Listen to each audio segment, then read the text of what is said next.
Oh, hello there, Site-42 staff, as well as those of you from the greater SCP Foundation community. And welcome to another Dr. Sherman's Office Hours, a subsidiary of the anomalous broadcast from Site-42. As always, I am Dr. Theron Sherman, Site Director here at Site-42 of the SCP Foundation. And as I have done every day for 8 months and counting, the daily streak remains strong. I am here, rain or shine, good times or bad times, containing the gods or the gods breaching containment and ruining our lives. Every day I open my office doors to you, the SCP Foundation staff, to answer your questions about the inner workings of the SCP Foundation. So whether you have questions about the anomalies we contain, the staff that contain them, the groups of interest who try to stop us from containing anomalies quite pig-headedly, I would say, and of course, hypothetical containment procedures about anomalies that fall outside of the SCP Foundation's purview. Perhaps they're from a different multiverse or pataphysical narrative level, i.e. Fandom. We are here for the next 2 to 3 hours. We should have a pretty normal stream today. But before I get into the stream subject and explain why things are a little different today, let me start with a little housekeeping. Dr. Frogman, congratulations on being our #1 most punctual member of the Containment Hazard Assessment Team today. Congratulations on being first chatter. Alongside you, Game 1 Peeps, Aflac, Woscom, Researcher Last, Dandy's World, Senior Researcher Alex, Aoki, Silent Follower, Bee Librarian, Legendary Doge, Amber,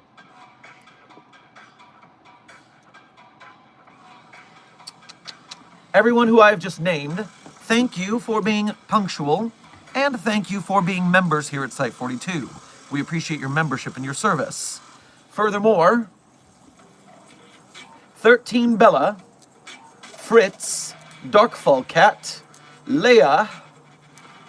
By the way, tell me if that's Leha or Leia.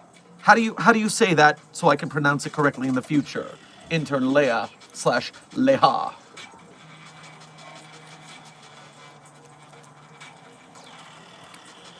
And so, now that I have said hello to everybody, let's talk about the stream subject. Now, today is different. You may have noticed I am out of work uniform despite being on shift.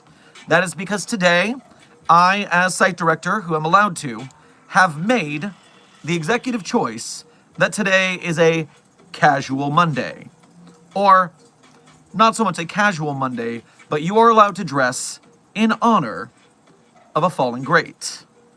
If you are getting this news from me, the SCP Foundation site director guy, then crazy.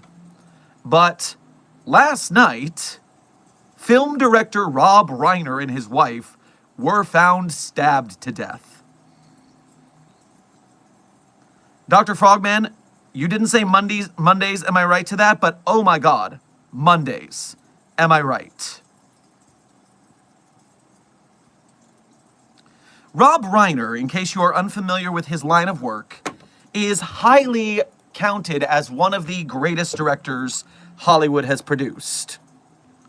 Rob Reiner directed This Is Spinal Tap, When Harry Met Sally, Stand By Me, A Few Good Men, The Wolf of Wall Street, or did he act in those?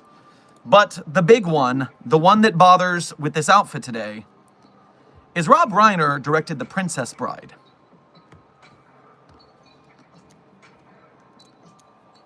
Alenda, welcome to Site 42 staff. Thank you for subscribing. And so yes, Amber, we are the Man in Black today in honor of our fallen hero. I watched that movie again yesterday. It still holds up. It is a fantastic fucking movie. And the older I get and the more film that I know, the more this movie amazes. The more little things are here and there that you just notice. One of the greatest movies of all time. One of the best directors, had the most craziest run of filmmaking.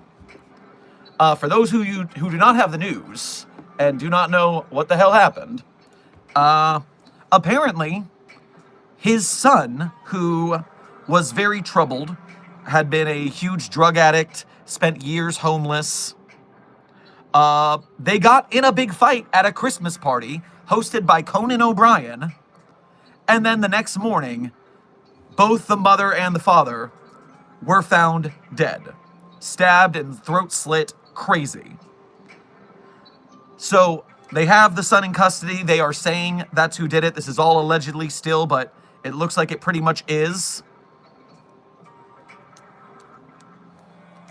But, man, oh man, I found this out at work last night, and it took me a minute, man. It took me a minute.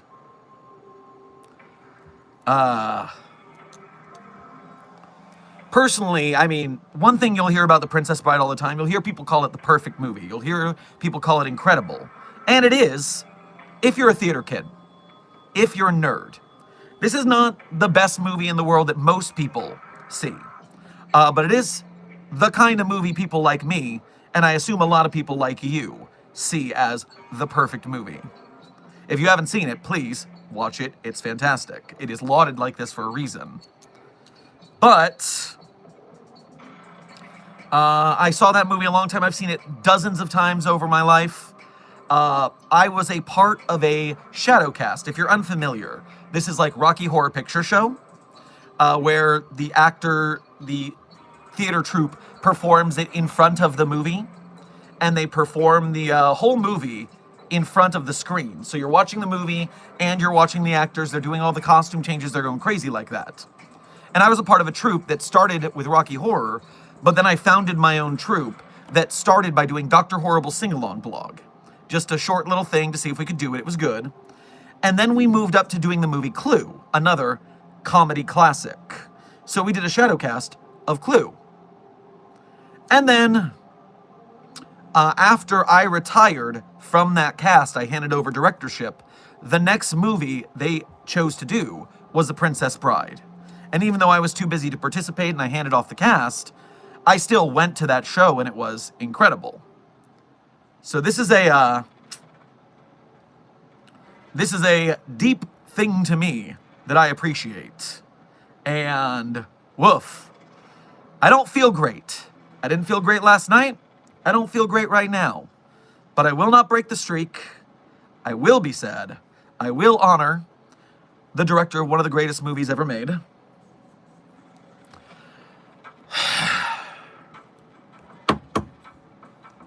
And so,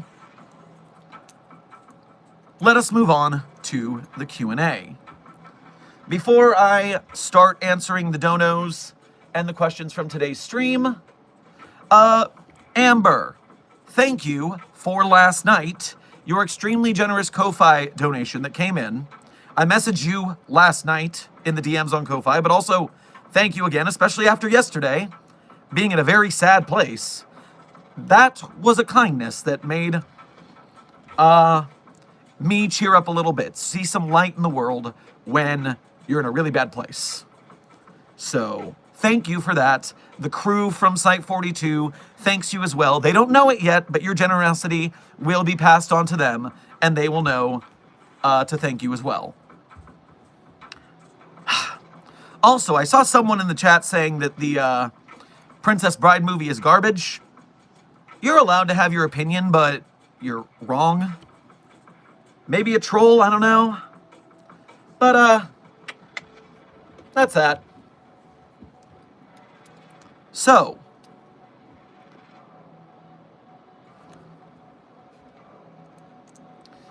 Affleck, thank you for your first donation to today's stream.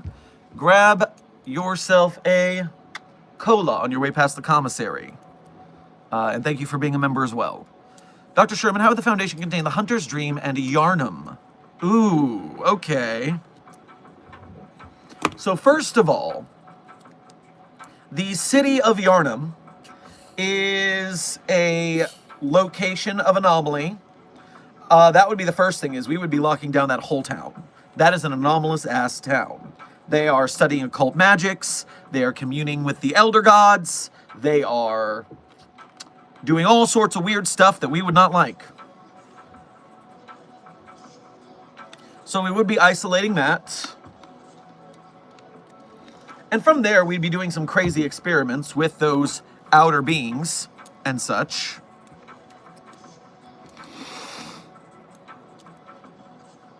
Based on the endings of that game, I would assume we would install some sort of puppet as the new shepherd of the dream. That way, we were able to keep the cycle going and study it without getting the anomaly destroyed one way or another.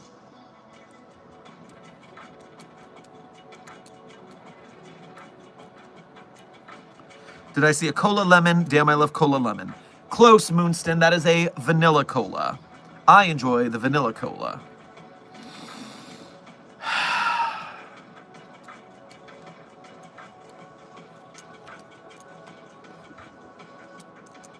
I've never seen The Princess Bride. Aoki, I highly recommend it. Trump said some horrible stuff about Rob. Oh god, yeah, Ethan, that was disgusting. That was repellent. Woof. To the day we can decommission SCP-5004 and get that asshat out of office. Notorious Gaming, thank you for your first donation to today's stream as well as being a member. Grab yourself a pickle on your way past the commissary. Congrats on 8 months, Doc. House 7-2.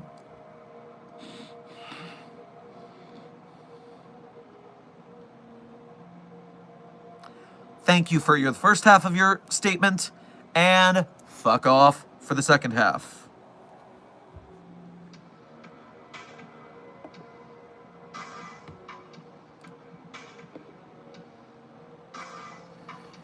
Rob probably would have said worse the other way around.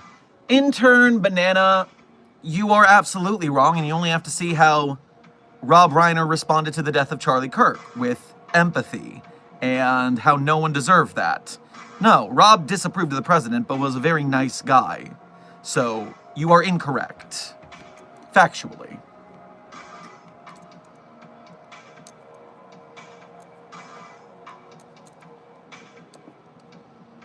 By the way, your voice is like a broadcast reporter.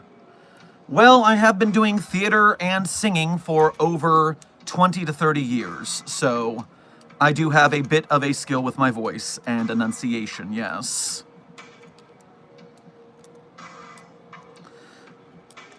Internokotsu, thank you for complimenting. Everyone looks in black, and that does include me. My evil and sexy plans continue forward.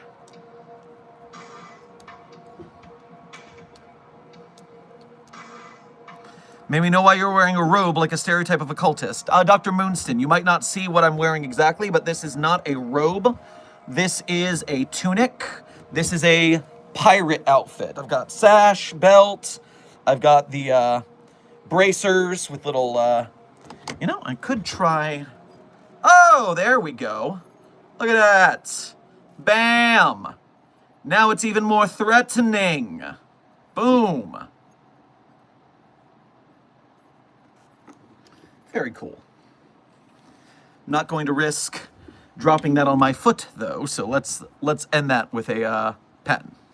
But yes, Bracer 1, Bracer 2, Pirate, Man in Black. Real knife, as real as any piece of metal that is slightly sharp is, but it is not a sharpened knife. It is a prop.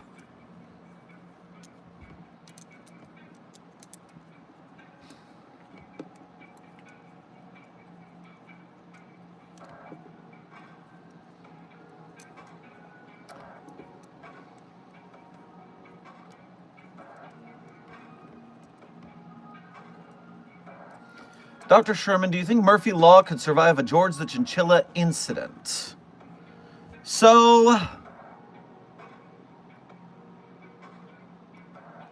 SCP-3143 Murphy Law is a fictional construct that can transform the area around it into a badly written film noir scenario. And George the Chinchilla multiplies on written surfaces and of a text or a picture. So the thing is, the Murphy Law character exists in the real world. It is a person walking around, bending reality around them. So I would imagine that any George the Chinchilla written on a text document on a computer or drawn on a piece of paper would be film noirified if within that field. I don't think that Murphy and George really affect each other in any other way, because Murphy Law is not a fictional character in the same way that George is a fictional character. George the Chinchilla tattoo? Well, it would be alive and talk to you, and I think that would get really annoying in turn. Cianon.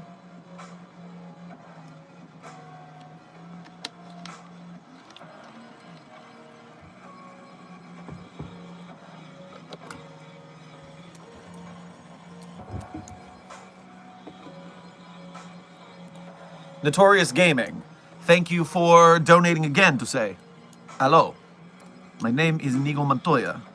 You killed my father. Prepare to die.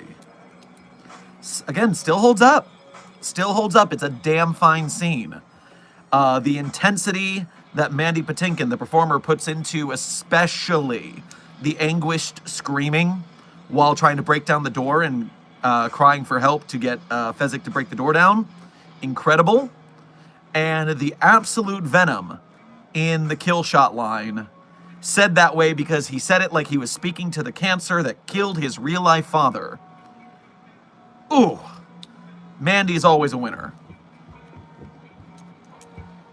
Also, very cool thing I noticed watching it last night, just look at Cary Elwes' eyes after Buttercup falls into the lightning sand. His eye acting in that scene, panicking, scanning the scenario, then acting, incredible. Incredible. I'm watching it again today. I watched it yesterday. I'm going to watch it again after we're done here, because I am holding the fort. No spoilers. I now plan to watch. I had assumed some of you would have not seen it and done, and so I did not want to spoil major plot points. I am talking around issues. Dr. Theron Wesley Sherman is looking dapper. Thank you, Researcher Last. I appreciate the compliment on my piracy. Meanwhile, just so you know, it's Westley with a T in the case of the Princess Bride. Westley. A lot of people say it wrong or say it quickly, so people move over that point. We demand the lab coat. Well, it's right there. We're here. Do you watch Lord of the Rings? I've seen Lord of the Rings lover, appropriate name for you, but I have not, it's not as high on my list as Princess Bride. It's not something I rewatch a whole lot. I'm not a huge Lord of the Rings fan. I got a lot of friends that are, and they get very mad at me.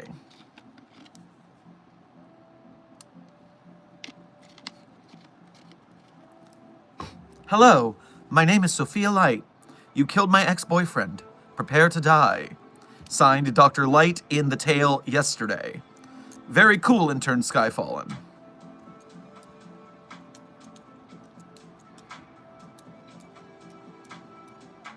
Does anyone have any tips on how to not be extremely depressed in these times? I can't lie, I'm terrified. Does anyone have any tips to feel better? I'm not a therapist. I have no qualifications to say this, but the best thing you can do for yourself is twofold. Number one, take care of yourself. And number two, surround yourself by friends and family if they are good for you. Community helps uplift you when things are bad, and taking care of yourself so you are capable of surviving the situations is important. And endorphins make people happy, and happy people don't kill their husbands.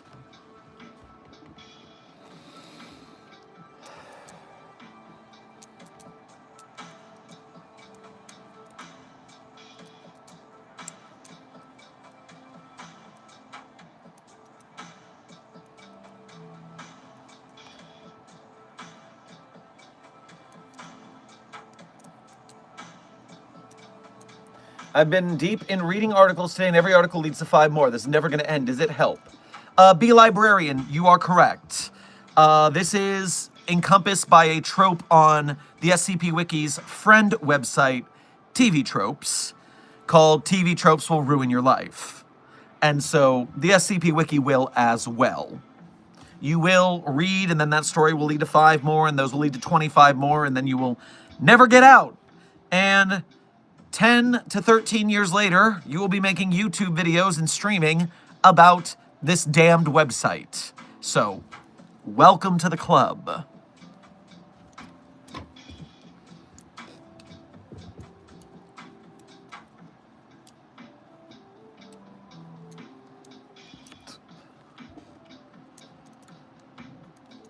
Mr. Guido, thank you for your first donation to today's stream. Grab yourself a muffin on your way past the commissary.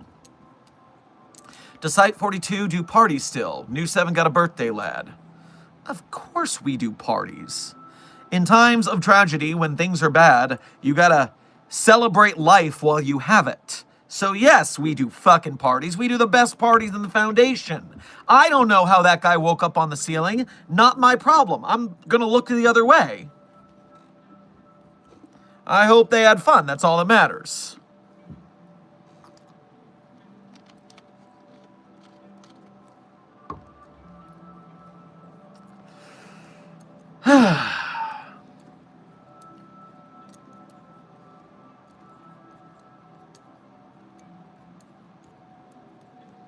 So, the Romantasy at the Foundation title is strictly about what are some good romance and or fantasy articles on the SCP Wiki. It is 2 genres that are outside of, the standard science fiction, horror, creepypasta vibe of the Foundation. But they do exist in some ways or another. Desk, ship in a bottle cannon.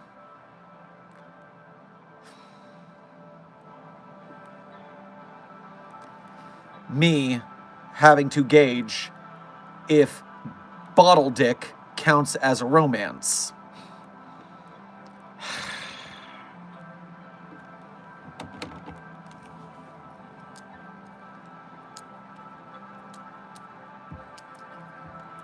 I mean, there are people dating there, so I guess it's closer than most things.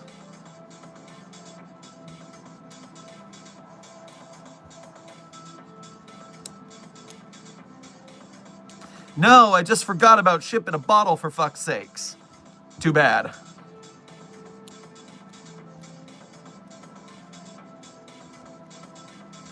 Dr. Sherman, your mustache and little beard combo reminds me of BB No Money, the hairstyle without the extra colors too, not gonna lie. Yes, I am familiar with BB No Money's game. His cosplay game is through the chart, that's off the charts, that's for sure. I heard he was gonna stop doing music because he got so much hate. Is that like a prank, or is he actually quitting music?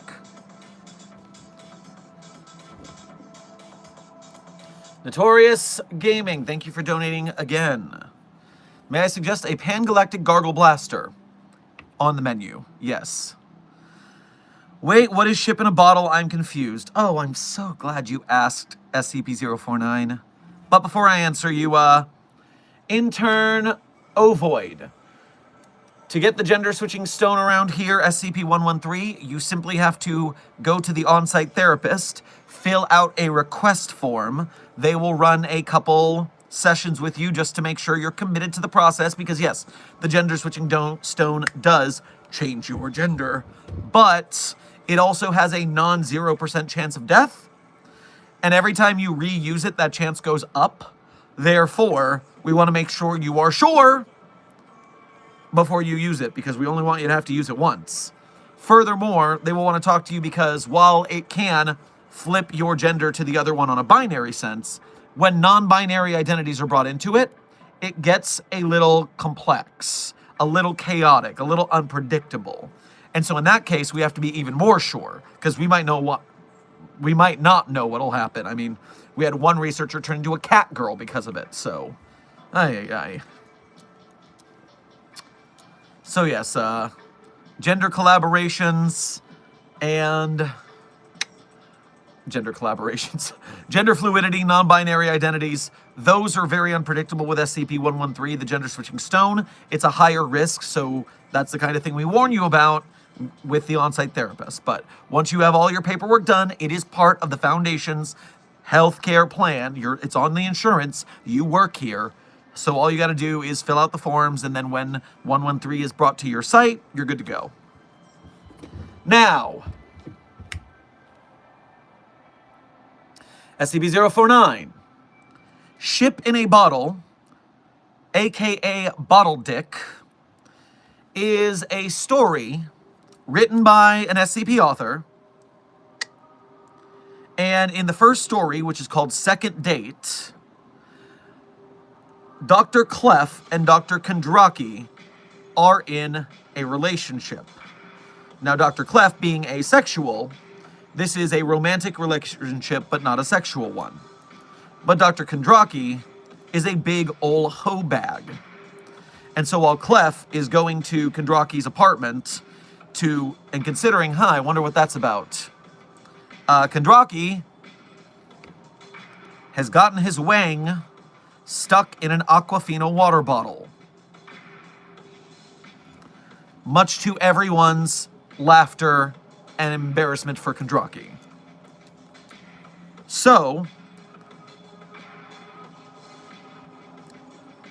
the tale, Second Date, went up on Tumblr, and some SCP fan got really mad that Clef and Kondraki were in a gay relationship, kept raging that, oh my god, LGBTQ stuff doesn't belong in SCP. And the SCP author got so annoyed by this person, so much hate, that they started talking about it in the community, the hate they were getting. And this got to Dr. Clef, the author, who created Dr. Clef. And Clef, to spite the hater, wrote a sequel tale called Third Date. And it continued the story of Bottle Dick. And then, once everyone else on the wiki figured out what was going on, you have never seen a community more fueled by spite. And now that canon has something like 10 stories in it from different authors, because everyone wrote their own Bottle Dick story. It's pretty funny. It's a good time.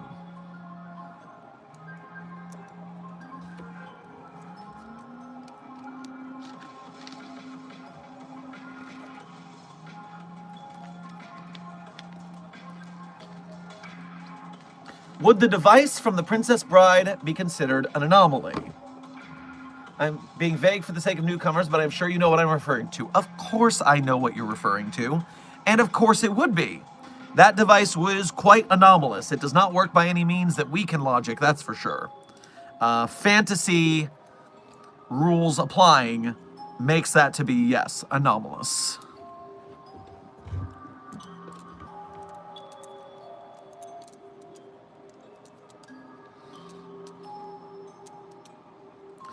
I have a question. If you could, what SCP would you create? Would your SCP be kind or a murdering machine?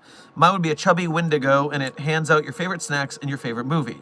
Well, Lord of the Rings lover, I don't recognize your name, so you might be new about these parts, but I am actually an SCP author. I have written, I think, 7 stories on the wiki.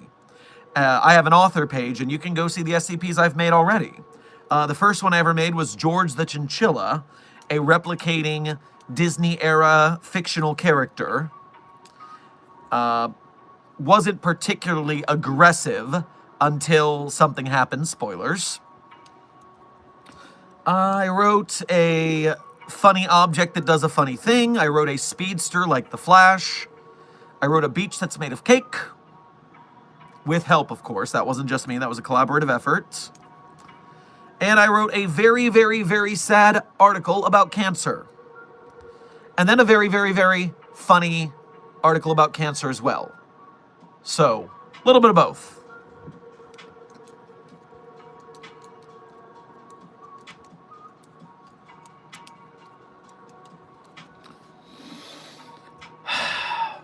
I'm working on an SCP right now, but I have to wait a while before I'm old enough to try and publish.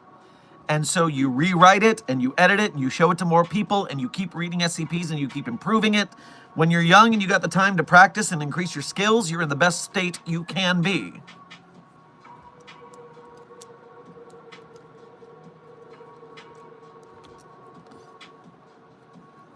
So,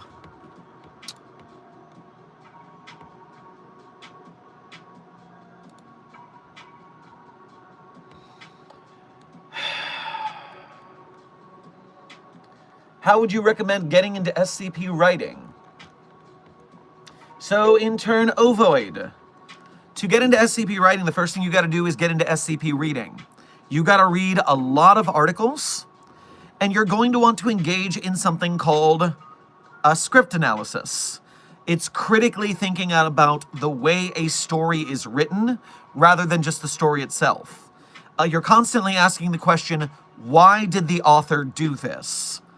Why did they write this containment procedure in this manner? What were they trying to tell the audience? And what were they trying to hide from the audience to surprise them later? What did they say and what did they not say?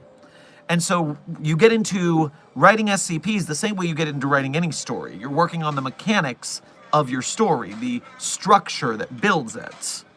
And so by reading more and more SCPs, you start to understand the pros and cons, the benefits and limitations of the SCP format, which is very constrictive to storytelling. Now, there are ways you can get around that constriction using addendums, using discovery logs, exploration logs, interview logs, all sorts of stuff. There are tools to get story in places where it would be harder to do so because of the technical document format. But read a whole bunch of SCPs to get your footing. Start to analyze and break them down. A great series that just started on YouTube by friend of the channel Radiger is analyzing the structure of SCPs that Rad likes and how they do their job so good. And so go to Radiger's channel. There are 2 videos up now, her most recent 2, analyzing how 2 of her favorite SCPs were written and why they were written that way. And that is a great way to get into the mind of an SCP author. Radiger is also an SCP author as well. And so she would have insider knowledge about breaking down the story structure and why things are written the way they are. So that would be my starting study.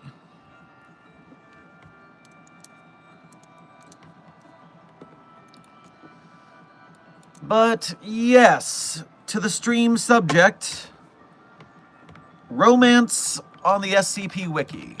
Fantasy on the SCP Wiki, rather than straight up sci-fi.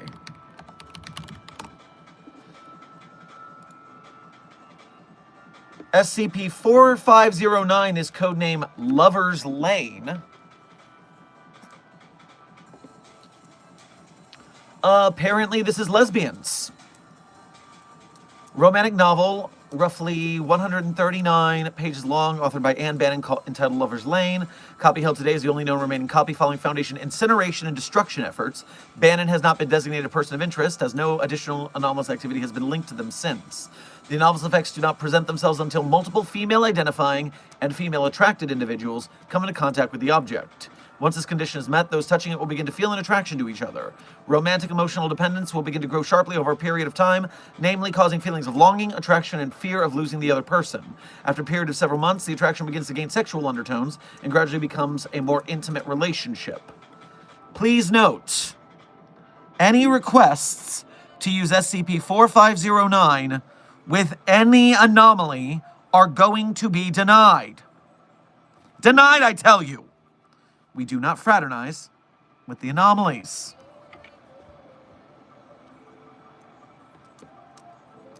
Important, please read below. This was an official notice that you, Emily Graham, have been subjugated to a C11 class anomaly. Possible psychic or emotional binding is possible with the following individuals. Site Director Camille Beckett. Please be conscious that if any feelings of attachment are likely artificial, if beginning after the following date. September 16th, 2019. Treatments required, not applicable. Treatments recommended, not applicable. Message from the Great Gomez to Grammy Hammy 999. Subject, I think I'm in love with my boss and it's not my fault. Grace, oh my god, I'm freaking the fuck out right now. It was that fucking book. That stupid fucking romance novel. The one that we both touched when I looked into her eyes and felt like my heart was going to melt out of my chest when I wanted nothing more than to kiss her right there in our fucking decontamination suits.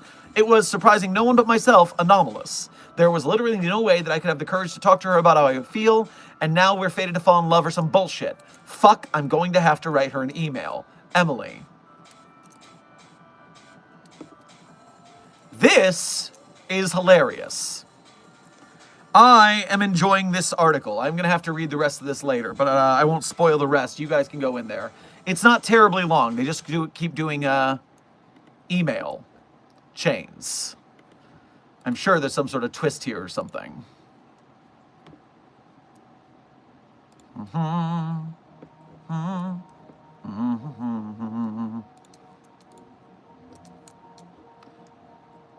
Coming back to the stream chat.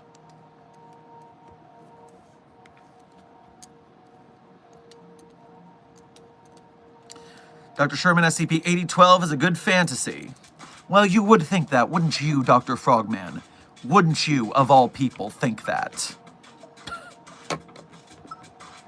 8012, 8012. I don't remember which one it is. I just remember your love affair with it. Yes. Yes. The Frog Wizard.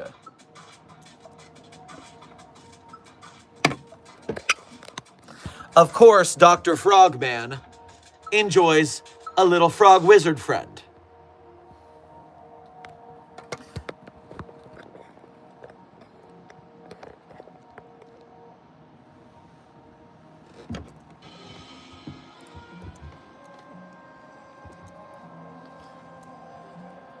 Rats and okay yay. Oh no, that's not a subscriber, that's desk talking. Lol. Rats, welcome to Site 42 staff. Thank you for subscribing.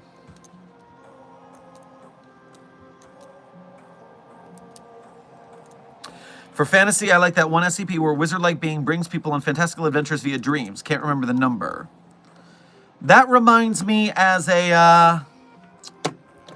A Hero is Born, the book.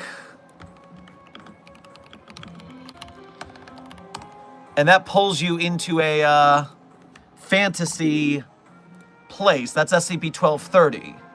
The story isn't exactly fantasy, but there is fantasy elements inside the book you're being sucked into. Yes, yes, Dr. Frogman, 1230.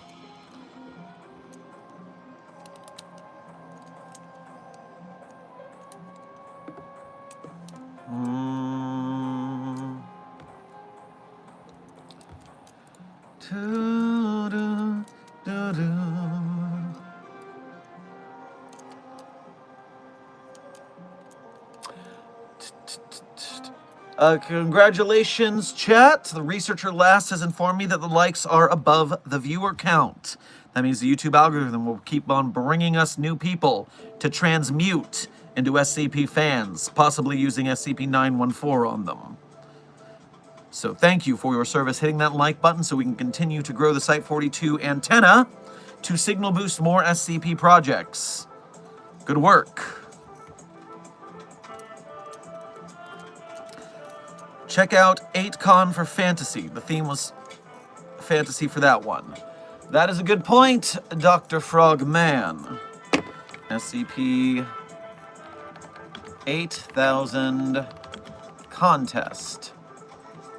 Haven't looked at the contest hub for this in a while, since we just did 9,000. So we had seal of approval, feeding the trolls, edge of the world, 700 million wizards. What a good article. With love from Ada, burial goods, Maslow's fire, the fool, 8-ball, gears of time, slime pervert, the birch knight and the game of three chestnuts, book of kings, Toontown, the roast not taken. Yes, if you want to find fantasy in the SCP Wiki, I highly recommend the fantasy contest. Dr. Frogman makes a good point.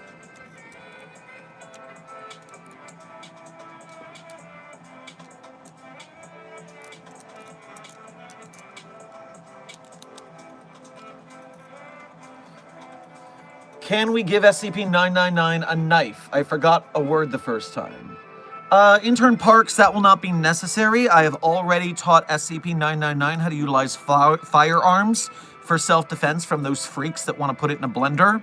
And so, yes, SCP-999 does not need knives. It is already more than well equipped. SCP-166 and 105 have a cute romance in the Resurrection canon. Wonderful! Very cutesy. Is there any urban fantasy like Durarara?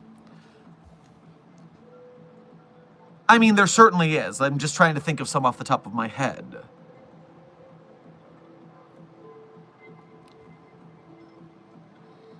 Because, a reminder, the SCP universe is fairly urban fantasy in its genre anyways. When you're looking at anomalies that take place in modern day, where magic and monsters are interacting with daily life, that's pretty urban fantasy on its face.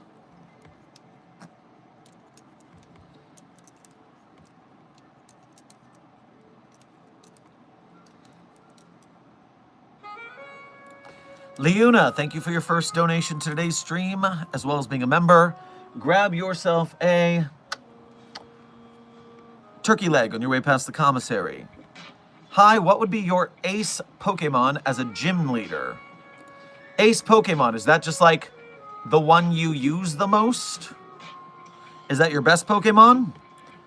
Because my favorite Pokemon and the one I use the most is Snorlax and or Munchlax, so probably that one. True, but like Durarara, specifically folklore and spirits and such like fairies in urban modern day. Well, yes, indeed. And if you look at things like... we have our cryptids like Bigfoot, the Mothman, two different kinds of, we got a Wendigo and a Skinwalker. The thing is, a lot of these are taking place in like the woods or places where you find cryptids. So I'm trying to think of ones that take place in cities. There's the anglerfish.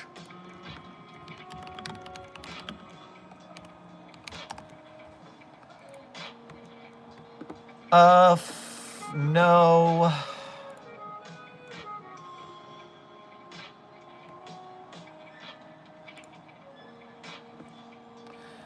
Yes, SCP-7533 is a anglerfish that appears in cities.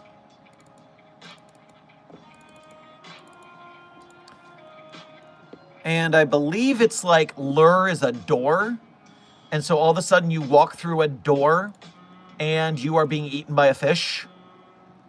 Something like that. I'm looking at the document. I'm just trying to figure out where the,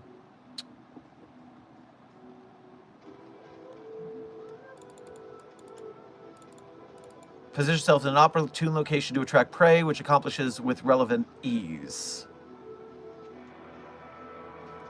as a non-anomalous species of anglerfish, possesses poor eyesight, oversized teeth, and a luminescent dorsal ray with significant deviations from baseline. SCP-7533's lure resembles an oil lantern and glows in Baker Miller pink. Feeds on large animals, hallucinations, hunting behavior. Overall, yes, you could be in the Shibuya district and you will just get eaten. So there you go. Do rah rah rah right there.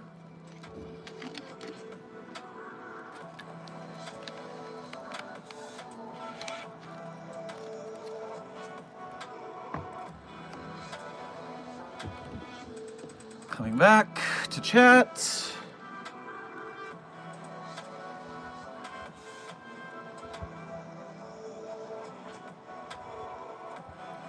A site director for the Foundation that tries to keep normalcy is a normal-type gym leader. Why does that logic work? Hell yeah.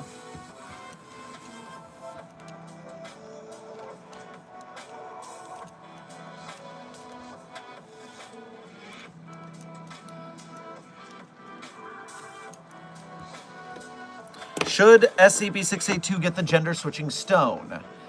Obviously, there's no reason for that. I do not feel like that's a thing that is necessary.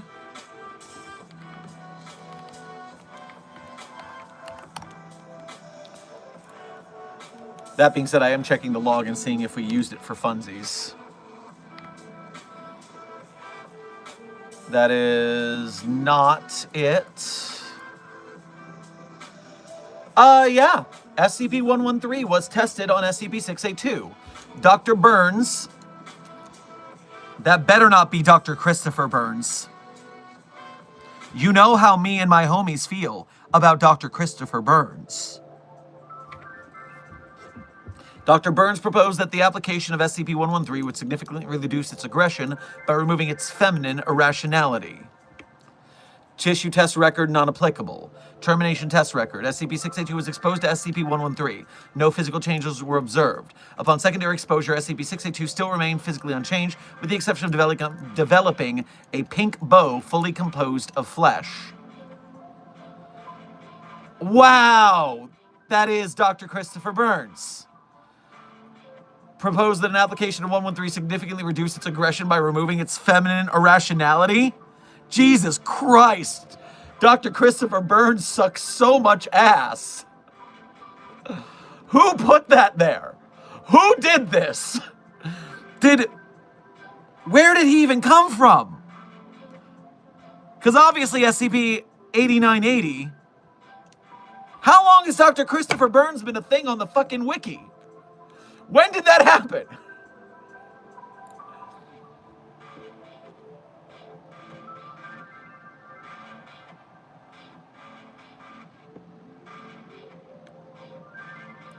The last time something was added to the termination log was July 2024.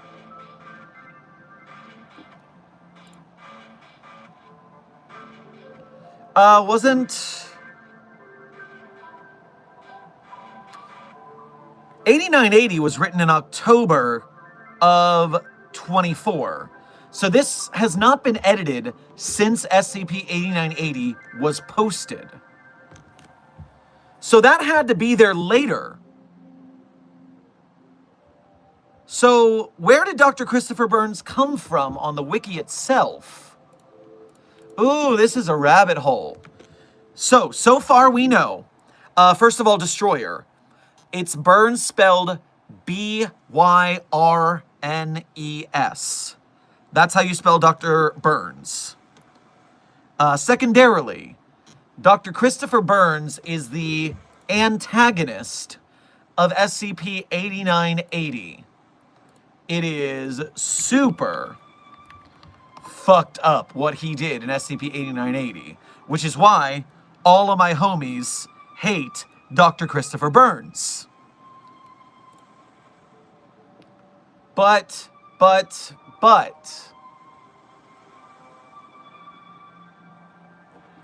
where else is Dr. Burns on this frickin' website, then? Search. Running a search. Dr. Christopher Burns, I'm going to just start with Burns. Posted 10 months ago. Dr. Burns Gets Away With It is the name of the tale. It's not a tale. It is art. And it's crazy art. Hold on. So this is titled Dr. Burns Gets Away With It. I'll work any assignment you give me. I'll let you take credit for my papers. I'll lick your shoes. I'll sleep with you. You really don't get it, do you? If I wanted to fuck you, I would have done it by now. Woof! Woof, Dr. Burns. Now that is just art of a set of lines from SCP-8980. Obviously, that was written after the fact.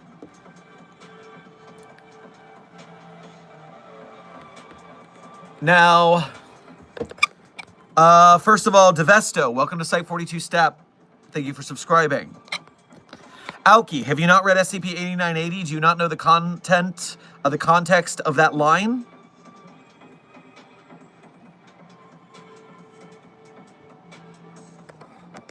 So, here is a shitpost called If Dr. Burns from SCP-8980 Had a WhatsApp. SCP-8980, fucking kill yourself. Director Graham, I need my books back. SCP-8006, Jeff Bezos has $121 billion, the population of Earth. Fucking kill yourself. Ethics Committee Group Clat, need cocaina. That's...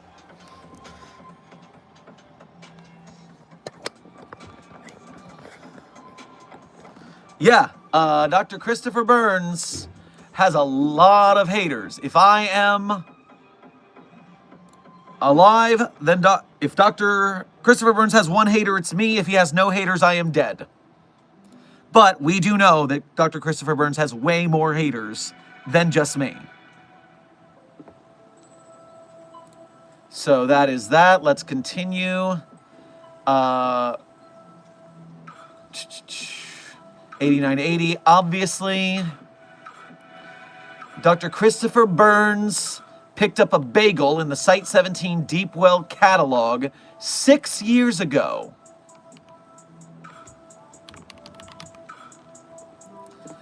In a tale called Hope Spot.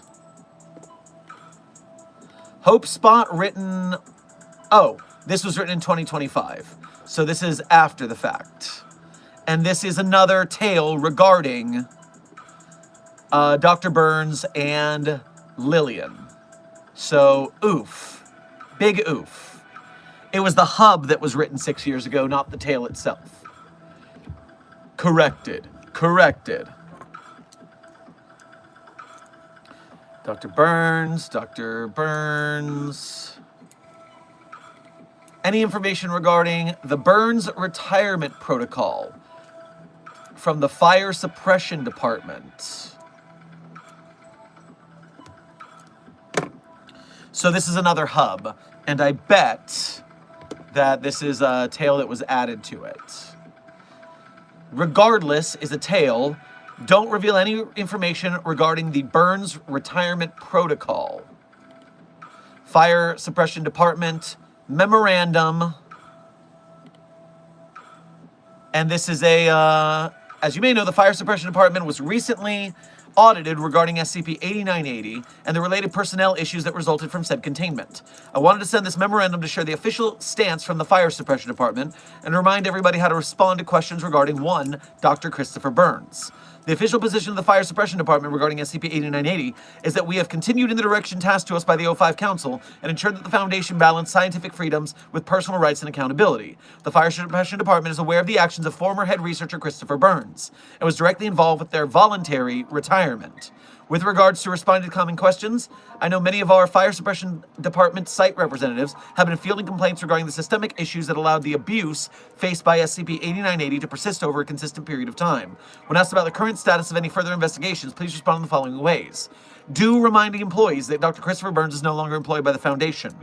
Don't mention any information regarding the current status of 8980. Do direct any additional questions they have toward the Fire Suppression Department anonymous complaints form. Do make them feel heard, understood, and comfortable in their jobs. Don't give a firm timeline regarding any actions or responses. Don't promise anything will be done. Don't reveal any information regarding the Dr. Burns retirement protocol. And then there's a whole tale that goes after this. So I am very scared to see what the rest of that tale is, based on what I'm reading so far. Yeesh.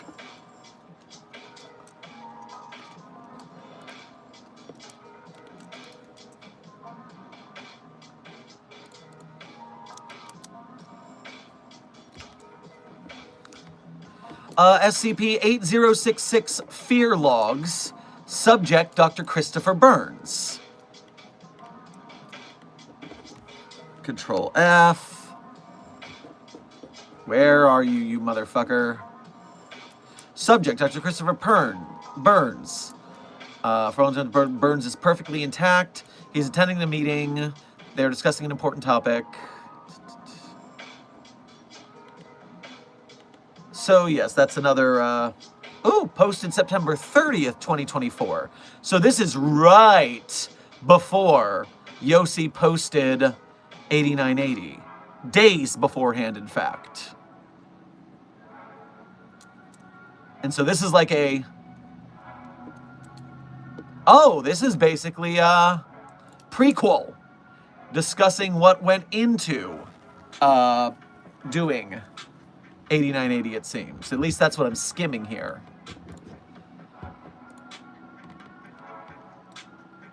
That one is the SCP-8066 Fear Logs, if you want to read that.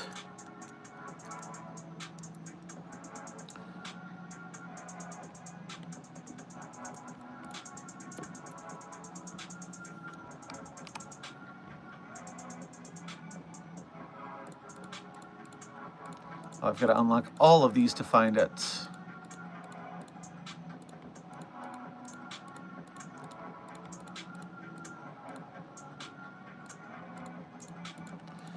Click, click, click, click. Really should be an open all script button. Ta, ta, ta, ta, ta, ta, ta.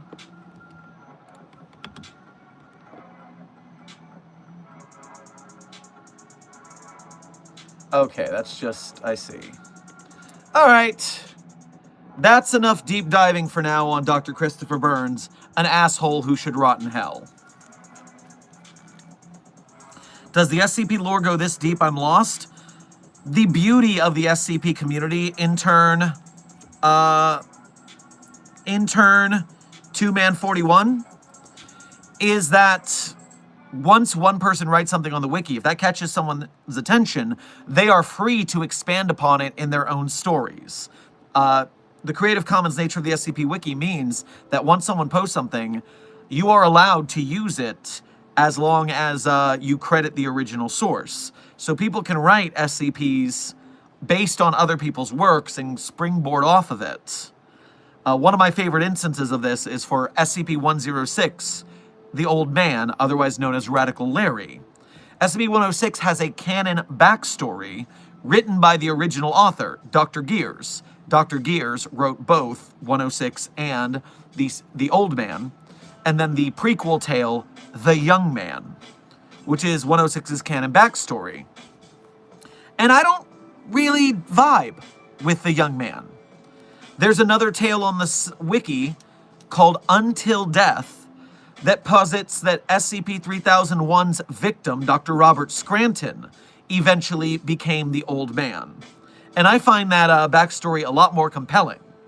And so that's my headcanon, despite the fact it's written by a different author. There's a lot of bouncing around from place to place to place and going through the lore. I mean, look what I just found on a quick search for Dr. Burns, who, as far as I can tell, started existing last Halloween anthology and now has a bunch of different references on the wiki.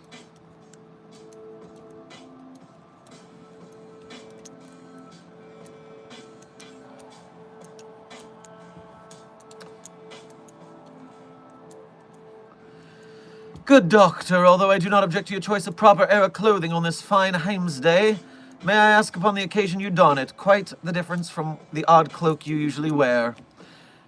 Sir Andrew, good to see you again. And we are wearing pirate wear for the honor of, as you'll see at the beginning of the stream, so I'm not going to go into it, the loss of famed Hollywood film director Rob Reiner, who was murdered in his home last night, or the night before, and was found yesterday. And Rob Reiner was the director of The Princess Bride, one of the greatest films ever made. So, after I got the news of it, saw the news, I was very sad. And I watched The Princess Bride again last night. I'm going to watch it again today once we're done with stream. And I am in honor of our fallen Hollywood hero.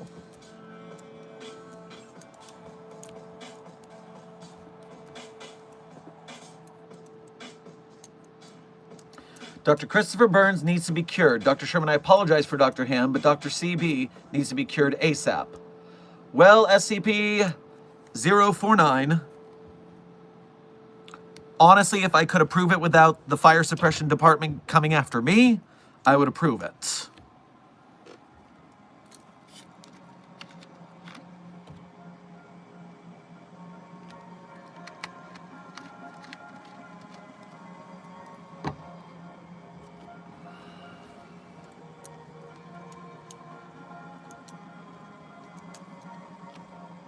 What did I just come into?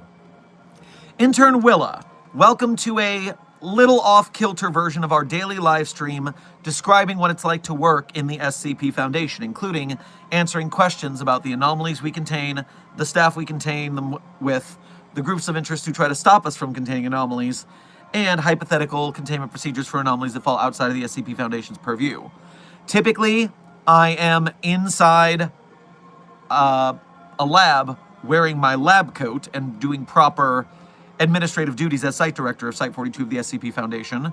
But due to that tragic death I just spoke about, I have declared today a casual Monday, and people can wear what they want to work as long as it doesn't interfere with their experiments. And that includes myself donning pirate garb in honor of the fallen. Intern Rusty, welcome to Site 42 staff. Thank you for subscribing.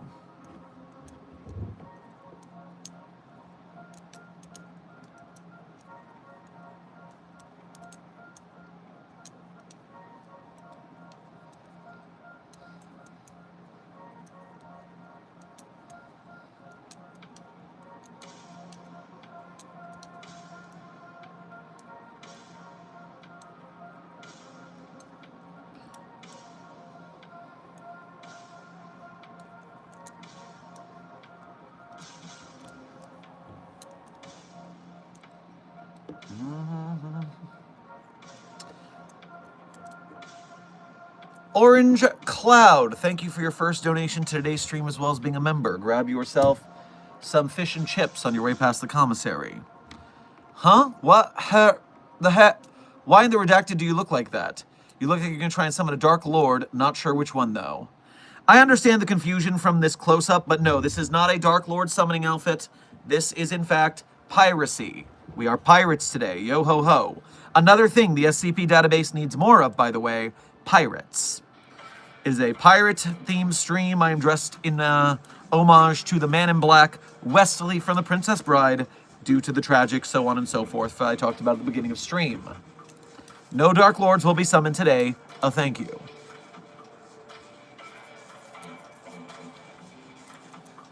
Lemarc, thank you for your first donation to today's stream. Grab yourself some venison on your way past the commissary. I found SCP-1000.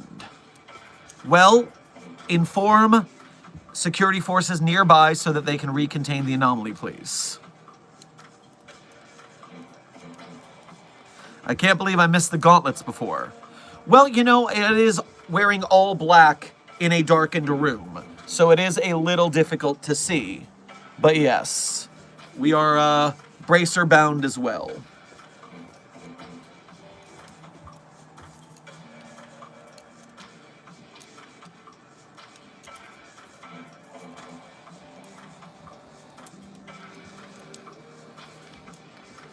Backroad Rascal, thank you for your first donation to today's stream. Grab yourself a cream soda on your way past the commissary. How does one go about creating an SCP? Well, let's say for the sake of argument, this is your first SCP. The first thing I'm going to ask you to do is go to the homepage of the SCP Wiki, and there, on the sidebar in the top left corner, you're going to see a section on the sidebar called Getting Started. There you have the guide for newcomers, join the site, contribute, frequently asked questions, and Universe Hub. There, you are going to get a lot of the info you seek for the process of making an SCP. But outside of the technical process of gaining membership to the wiki and going through the green light process, which is telling an established SCP author your idea so they can go, yeah, that's great, write it. Or, no, you should probably work on that a little more before you even start writing it. You don't want to waste time writing a bad idea. And there's so much that goes into story writing. Remember that there's no such thing as a bad idea, only bad execution. And so if you've got an idea and how to execute it flawlessly, you can make some bad ideas into really, really good ideas. But that takes a lot of practice, and it is something that you are going to learn by doing. The more you improve your craft, the better you get at twisting weird ideas into successful stories. But then you greenlight, you get approval for your first article, then you write it, and then you get critique from SCP authors, the critique forum, something like that, and they go, okay, this is looking okay, but you need to fix this, this, and this. And then you go back and fix those things, and maybe you improve, maybe you had a new idea that you implement that makes it even better. You go through about 3 to 5 to 7 to 10 waves of critique, depending on how long your article is, what you're trying to accomplish. But you always got to get someone else's eyes on it, because once you've read something enough, it gets really hard to see the flaws. If only because your eyes glaze over having read it so many times. Then, once it's finally ready to post, you post it to the wiki. Have you written any SCPs, Dr. Sherman? If so, which ones? Not Dr. VT. I have, in fact, written multiple SCP articles as well as a tale. You saw nothing. So, if you go to my author page, the Sherm's author page in Site 42 Hub on the SCP Wiki, you can see the SCPs that I personally wrote. Are the knives on your sick gauntlets equipable? If so, do they work? Intern Bingus. This singular knife on this gauntlet does come out. It is not sharp. It is a prop knife. You can't go to the Ren Fair with stuff like this, or you will get in trouble. But it does exist. And if I get it in the right place, I can get it twirling.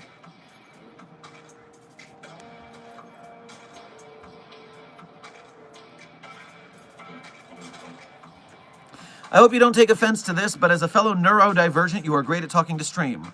Well, thank you, intern Nick. I practiced a lot. You practice acting and speech. You practice voice and singing. You learn how to modulate your pitch. You practice improv so that the crazy things you guys say to me don't throw me off my balance and I can keep going. And you learn to purposefully ramble. This is something that they do in video game QA, which is you learn to keep talking even if you're not thinking ahead to what you're saying, because you're still coming up with the ideas as you say them, and you're kind of going by vibes. It's done by QA testers when they're gaming, so they get their fresh opinions exactly when they have them, rather than at the end of the day when they're tired and when the memories are all meshing together. So you have to be able to talk on the fly and say your thoughts out loud. Purposeful rambling. Renaissance Festival fanatic here. I have gone bearing sword before, although I am not tall enough to unsheath it, and they tied it into its sheath to assure safety. Indeed, indeed. They do make sure you can't draw it and get in a fight. Which is why this, although I bought it at a Ren Fair, I'm not actually allowed to bring it anymore because they can't fasten this inside the sheath. There's no way to tie it down, really. So you just can't have the knife. That's a containment hazard assessment team goal, to throw you off your rhythm. Yeah, that's what you do. You throw them off their rhythm. Dr. Sherman, can you answer my question? Yes, intern Dubs, I can. Asked and answered. I'm so good at this. Intern Decade. OMG hi to you as well.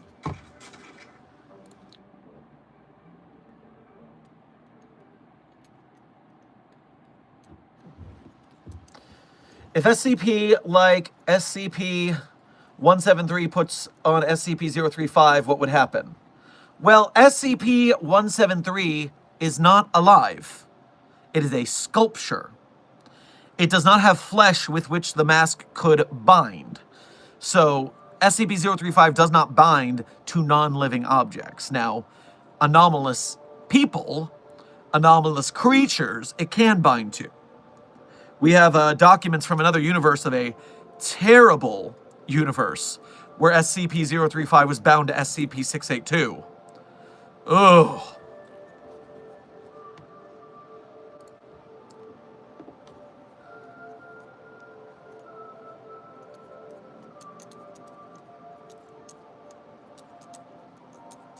Would Q from Star Trek count as an SCP? Well, remember, to be an SCP, 3 things have to be true. The entity has to be anomalous, meaning it has powers or abilities or status conditions that break the laws of physics. Now, obviously, Q from Star Trek applies. Q is anomalous. But Q does not exist on the SCP Wiki. Nor does... Well, actually, I don't know that for a fact. Star Trek is mentioned on the SCP Wiki a couple times, so it's wholly possible that Q is somewhere referenced in an article. Q Star Trek.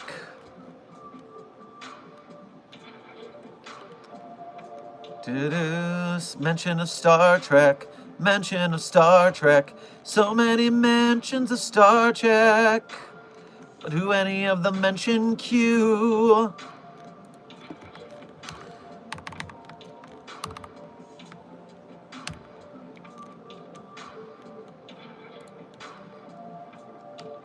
Control F. Q. See, that's the problem searching for a letter, is I'm going to find every single iteration of the letter Q, and it might not be the character Q. So I don't know if Q is on the wiki, because I don't know how to search for that successfully. But what I do know is that Q is not an SCP article, which is the third thing you have to be an SCP. You have to be on the wiki as an SCP article to be considered an SCP. And since the SCP Wiki has a policy of not stealing original characters from other properties and making them into SCPs, Q will not be an SCP, although it is still anomalous.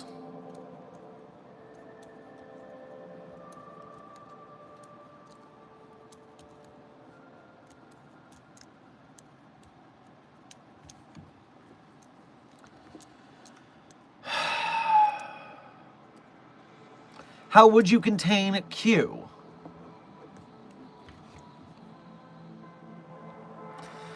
To contain a reality-bending alien from another dimension who can pretty much do anything? I mean, the standard Scranton reality anchor, if it worked, if there was a Hume component to Q, that could be one answer.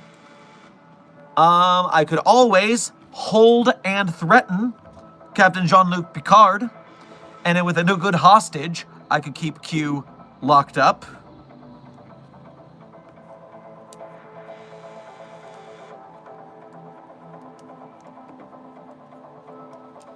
But yeah, that's about all I can think of, really. Frickin' reality-bending, teleporting, space deity entity things.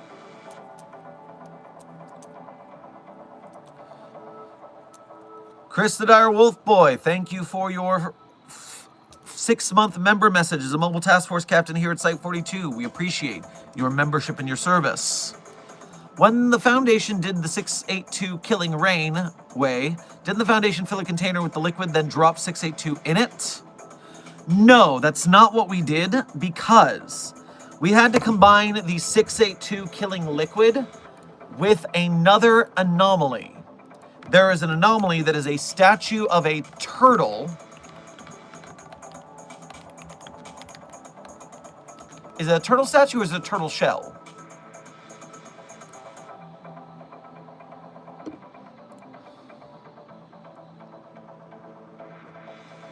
Turtle shell? Yeah, it's a hollow turtle shell. Or it resembles it.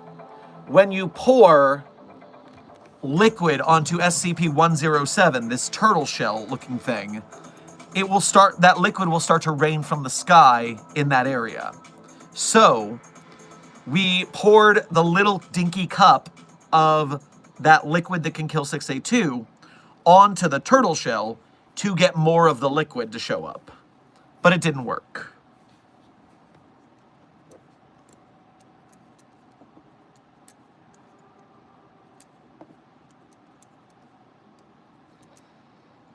SCP-939 versus SCP-096, who would win? Intern Jody, 096 sweeps easily. It is much more durable and strong than a 939 instance. Chris, thank you for your first donation to today's stream, as well as being a member. Grab yourself a cheeseburger on your way past the commissary. And I'm asking why you didn't fill a container. Ah, you're asking why didn't the Foundation fill a container with the liquid? Well, the only way we had to contain the liquid was either the tiny coffee cup or getting more of the liquid with that turtle shell test. And the liquid that can kill 682, it's not exactly great for humans either. And so I'm assuming there wasn't a good way to create a pool that would successfully fill in a manner of your speaking.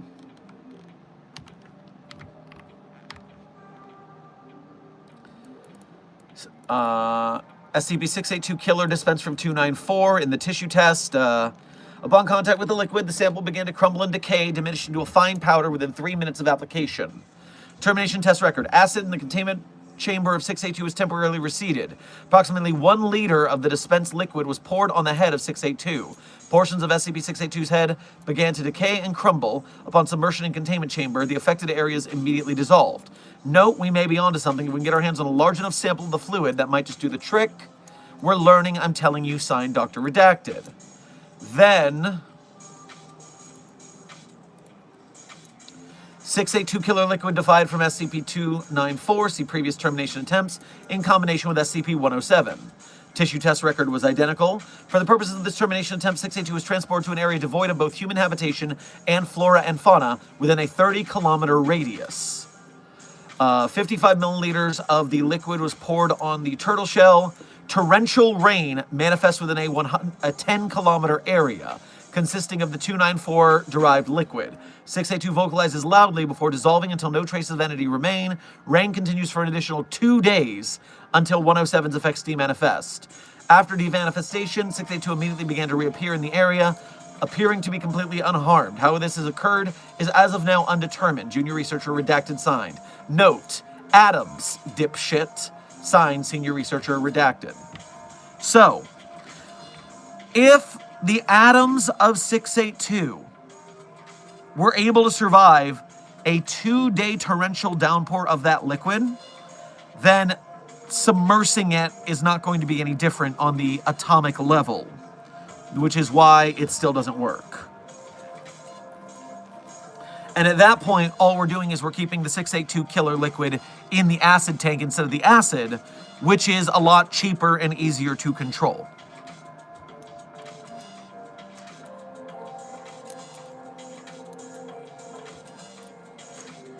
How do you kill Peanut? Intern Foxy, it is a statue. You can break a statue pretty easily, I imagine. Also, really, kill is not the right word for something that's not alive in the first place.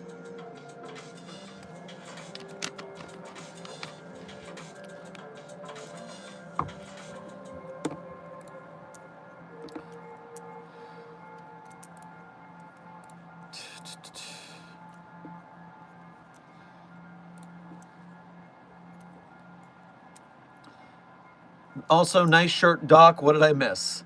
Well, thank you. We are engaging in piracy today. We're making the best of a bad situation. R.I.P. to the king.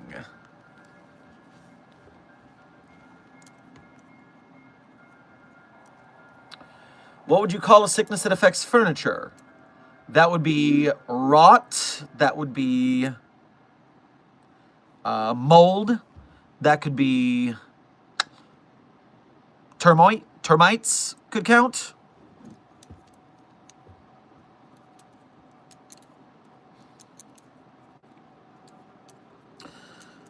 Could I stumble upon you, Dr. Sherman? Do you think you can send some of the Mobile Task Force agents to my... Well, you didn't finish that sentence, so I guess I don't need to do that.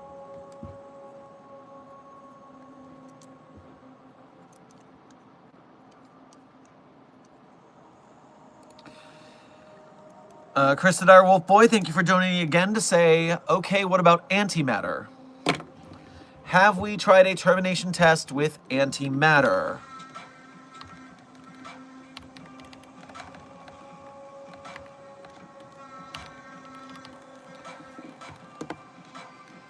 Item, SCP-241. Note, further testing of SCP-241 was required to determine if its anomalous properties allowed it to be used against 682. To check in real quick, SCP-241, codenamed Good Home Cooking, is a normal recipe book called Good Home Cooking. Whenever 241 is opened by a subject known as the target, different from the one who opened it last, the recipes contained in the book change. Preliminary investigations conclude that if the target eats a dish prepared from one of the recipes in 241, that person soon dies from apparent anaphylactic shock. Others who ate the same dish are not similarly affected. Testing has been authorized to determine the exact nature of 241's effects. So if you open the book and you eat your recipe, you will die. Now it's funny, in the log for 241, it says that 682 cross-testing has been considered and denied. So apparently in the testing log for 682, we changed our mind. Now, 682 tissue sample was affixed to the end of a steel rod, and the rod was used by D682-40 to open SCP-241. 241 showed different recipes than the previous time it was opened. Of the 99 recipes, 3 were in unknown languages, 2 were incomprehensible word salad, and 1 was a memetic kill agent. Of the remaining 93 recipes, 100% of them had at least one instruction or ingredient which made it impossible to follow the recipe with complete faithfulness. Examples include: chill to negative 10,000 degrees Fahrenheit before serving, garnish with antimatter parsley, marinate for 900 trillion years. D682-41 was tasked with cooking the 93 usable recipes using 241 plus a correction sheet written by Dr. Redacted, which replaced impossible ingredients and instructions with the closest feasible analog, with the effects being delivered to 682 containment cell upon completion. 682 has shown no ill effects after eating all 93 meals. So that there said antimatter was not possible for us to get, is the reason we weren't able to use that.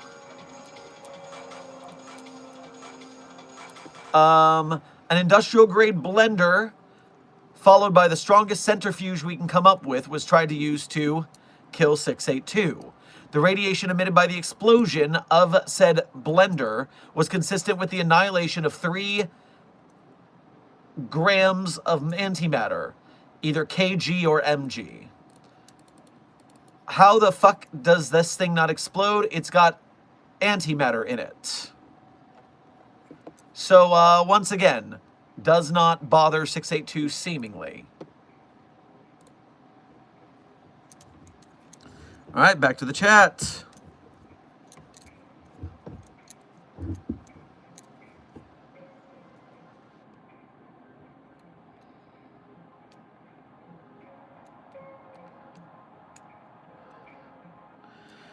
Sorry, but if 049 has a favorite food, I'm going to start using that food in my responses sometimes, lol. SCP-049, have you forgotten what your X-ray looks like? Because the SCP-049 document has a blatant X-ray of your face.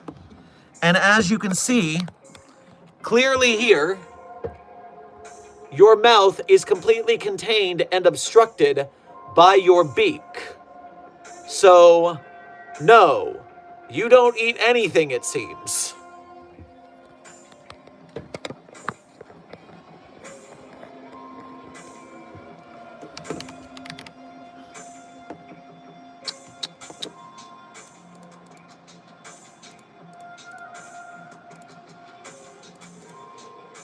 There is no mention in the 049 dialogue of SCP-049 ever eating food.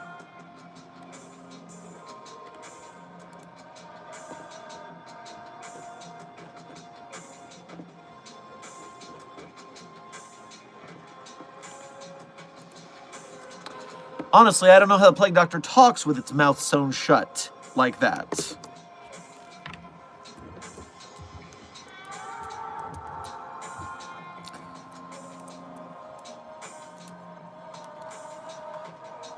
O49 doesn't even have a mouth.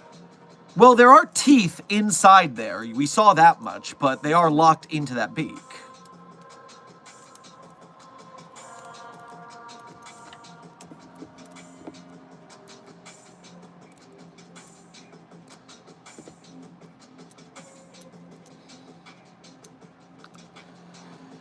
My question is, if Abel is theoretically God, how would they contain him? He is immune. No, first of all, you've done this twice now. Abel, SCP-076-2, is an it, not a he. All anomalies are treated as objects, not people. And besides, Abel is non-binary at best. It doesn't care about men or women. It's an asexual entity. It's not interested in things like that. It's only interested in combat. We stan a non-binary asexual king. But, or a royal, because king would be giving into the binary there. So yes, you're bad, no worries. Just keep it up in the future. Please practice proper pronoun parlance protocols at the Foundation. Continuing your question. How would they contain it? It is immune to basically guns or weaponry, wields mystical powers. If you contain it, it could escape from anywhere. Have you read the SCP-076 document? It states pretty blatantly how we contain it. It is not immune to guns or weaponry. In fact, the whole containment procedure circles around killing it, and then once it respawns, killing it again. And once it respawns, killing it again. It's quite a lot of resources. What makes SCP-049 bulletproof? Intern Spinal, what makes you think 049 is bulletproof? What makes you think that? Has that been said anywhere? I have no idea what you're talking about.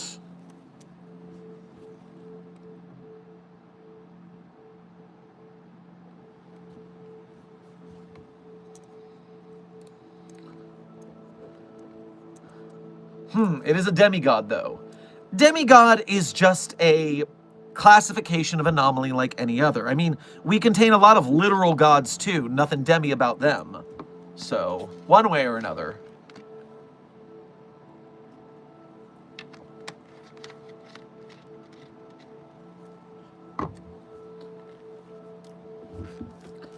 Hi, I like your channel, but can you answer my question? Is there an SCP-097? Intern Putnam, why would you ask me such a simple question when you could go to the SCP database and just look? There is obviously an SCP-097, and you could look at the database and see what it is, which is a code name, Old Fairgrounds. And so it's an anomalous fairground of some sort.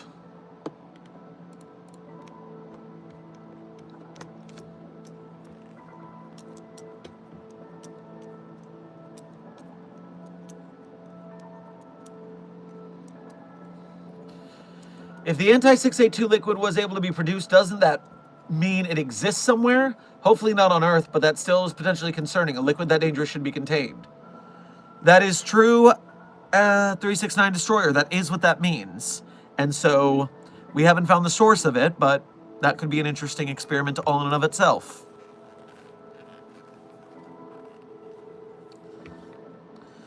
Intern Lapis Man, we actually just talked about how to make an SCP a little while ago on the stream.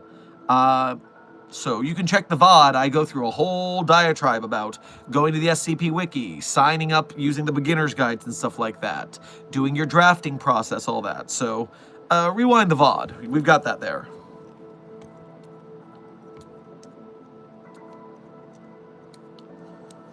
So I know that normal doctors, etc., aren't supposed to have relationships with the anomalies, but is that different for anomalous doctors?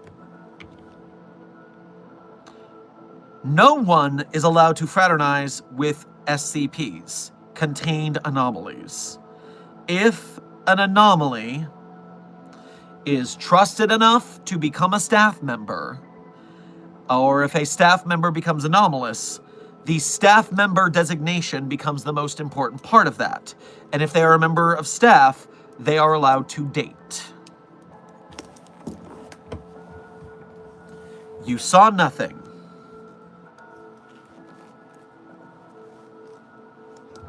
Stop trying to sleep with the SCPs. Stop.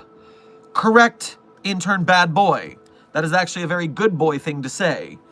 Do not fraternize with the SCPs.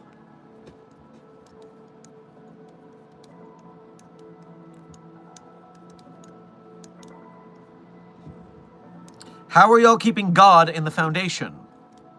Carefully.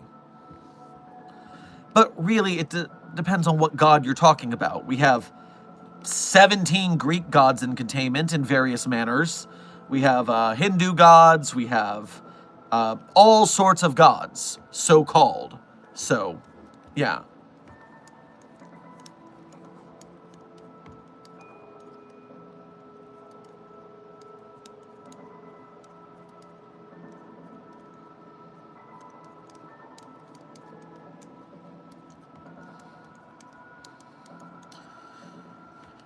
Intern Wilson, if you're speaking specifically about SCP-343, you should say that next time, because SCP-343 is not God with a capital G.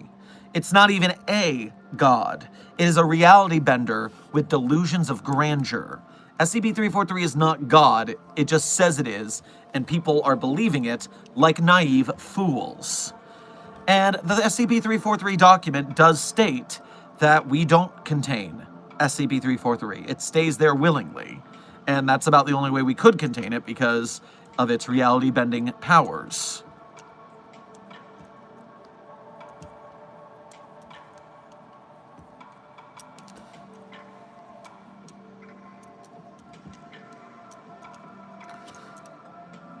My apologies, Dr. Sherman. That was a name set from, like, a childhood. I switched it to something more appropriate. Intern Elmshire, I do not know who you were a second ago, so I don't know what you changed your name from, but welcome to a more professional moniker for research at the Foundation. That's appreciated. Dr. Sherman, could a ballet studio work as a new containment for SCP-096? That is a terrible idea. Why would you do that? Putting it in a room of mirrors means that there's more surfaces on which to see 096's face and get killed. Furthermore, as we have said in numerous streams, SCP-096 will not kill itself if it sees its own face. It doesn't care if it sees its own face in a mirror. It doesn't care if another 096 shows up from another universe. It already knows how ugly it is. It kills people because they find out how ugly it is. And so, it's not going to kill itself over that. You're just making our containment more difficult, and we would lose a lot more staff members.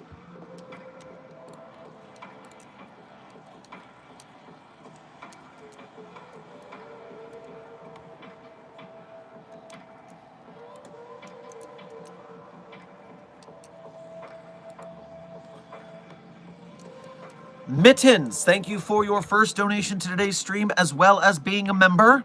Make sure to grab yourself a Chicago-style hot dog on your way past the commissary. Have you ever read SCP-747, Children and Dolls? I am unfamiliar with that anomaly. I don't think I have, but with a quick peek at codename Children and Dolls, phenomenon involving the appearance of children in any manner of animal masks, All instances of 747 have been successfully identified as deceased children of appearance congruent with the time of death, excluding the masks. The commonality of the children, according to research, is they all owned a doll precious to them at their time of death. Currently in containment, there are 7 instances of 747. Wearing masks and pajamas and private schooling and...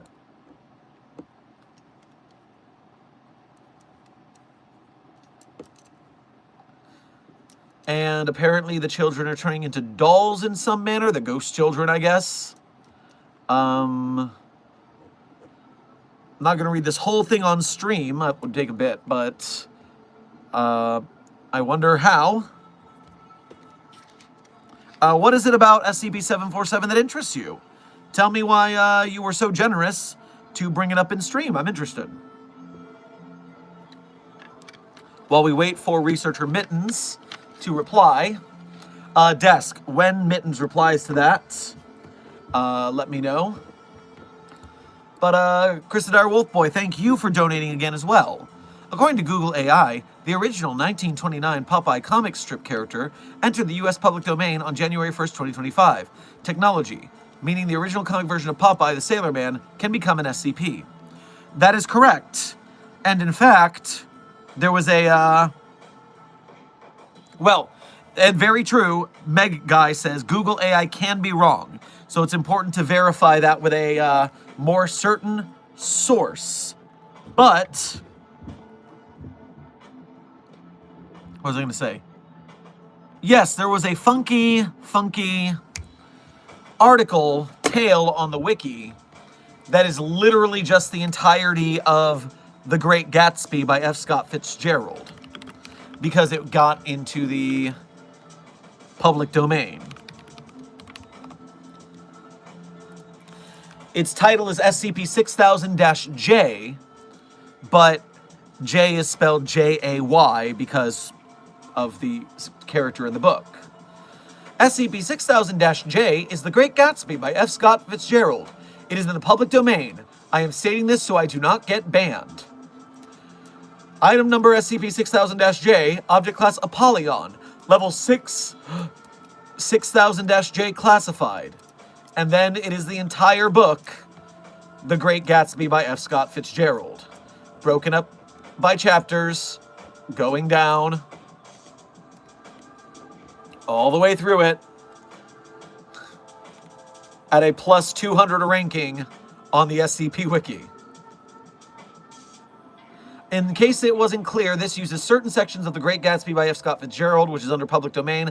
By sections, I mean this uses the entirety of The Great Gatsby by F. Scott Fitzgerald, which is under public domain. Major thanks to my critter, Mombun, for their invaluable insights on this. This article would not be half the work it is without them. Major thanks to Plague PJP, whose idea this was, and now wants attribution, since we're pretty sure I'm not going to get disciplinaried for this. Spoilers. Also thanks to Kinch the Knife Blade for one line I need to attribute. And so there's the whole Great Gatsby. The whole Great Gatsby.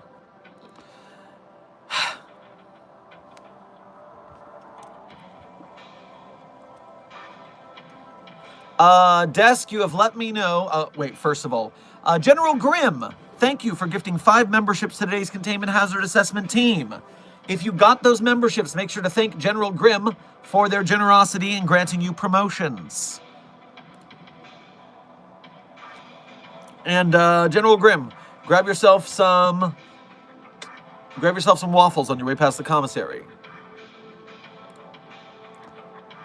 And then Mittens says, because I created an SCP-747-OC, a 16-year-old male wearing a wolf mask and a raincoat. Interesting. Based on the subject matter of 747, I would wonder why you made that choice to make an OC of that. Was it for a story or something? Just from what I've read so far, it seems like it's pretty sad. So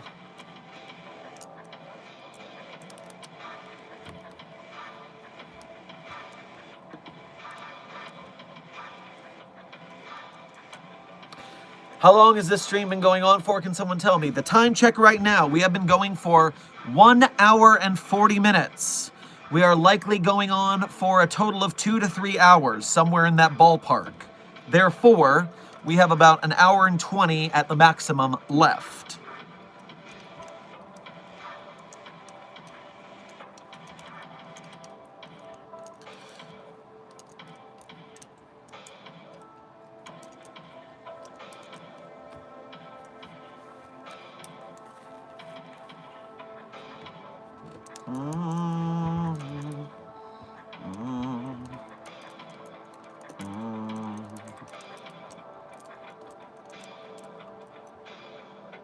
Intern stupid cat. I can clearly say those words, but I'm not going to.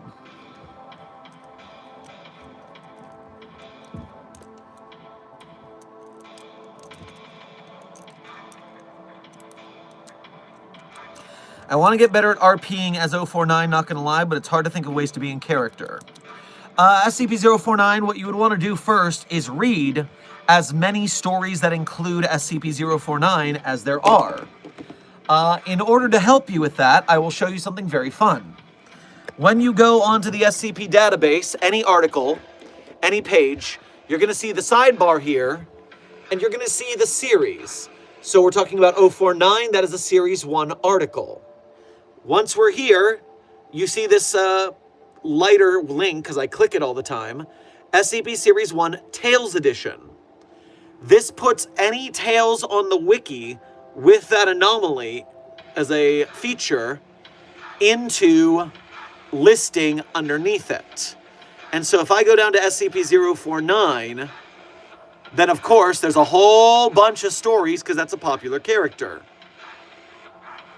And so now you can read all of these articles to figure out the lore and also to study speaking patterns and thought processes of the character in order to make you more able to think on your feet while acting as said character.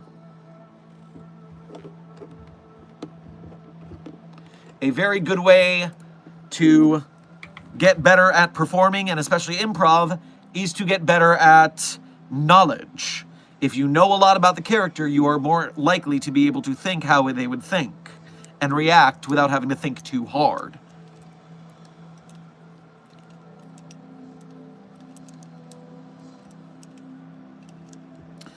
Excuse me, Dr. Sherman, is there a way for you to tell me if the Upside Down from Stranger Things exists? Well, intern Megatron, the first thing I'm going to tell you is that no, it does not exist because Stranger Things is a television show. There is no Upside Down universe, at least that we have discovered scientifically speaking. That being said, I could say that I don't know that we have a very good SCP as an analog for the Upside Down.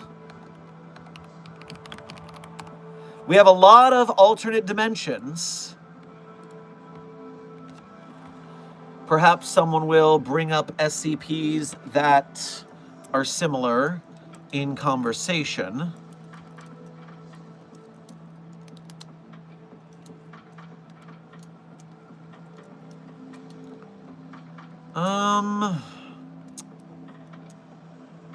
I'm not seeing anyone comparing the Upside Down to any anomalies the Foundation has contained. Furthermore, as I have not seen Stranger Things, I don't know much about it, so I could not compare it to any SCPs I know, unfortunately.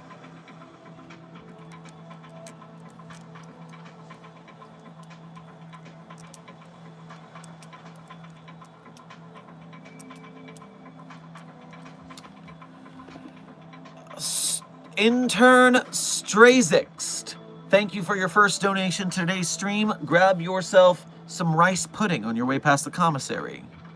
Admit the tree won't scream, it will never stream. Or it will never scream. Oh, you poor sweet summer child. Didn't you know the tree already screamed?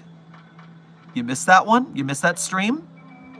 We had a whole stream about it because I was surprised as anyone. They ran that test while I wasn't on site, which I'm still a little bitter about. But if you look at the logs for SCP 729-J,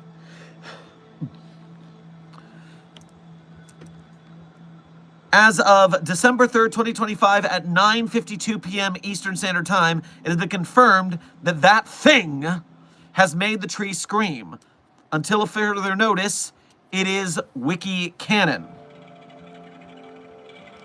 Mittens, yes, that is the entity we are speaking about. That thing. Someone added a SCP-4521 cross-test to its testing log to say that that thing made the tree finally scream. And then me and Des got very worried that we were going to get in trouble with the SCP Wiki because probably one of our fans vandalized the page. But it turns out they followed the rules, and so it's canon now.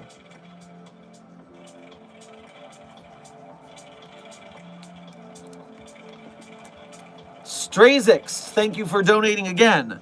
Okay, since it screamed, can we get Cat Girl Dimension? Every time some agent's like, oh, you know, I'm a weeaboo. I love animes. I want to go hang out in the Cat Girl Dimension. And then they get there, and the cat girls are like, meow, meow, meow, meow, meow, meow, meow, meow, meow, meow. And every time they come back traumatized and annoyed out of their skull. No.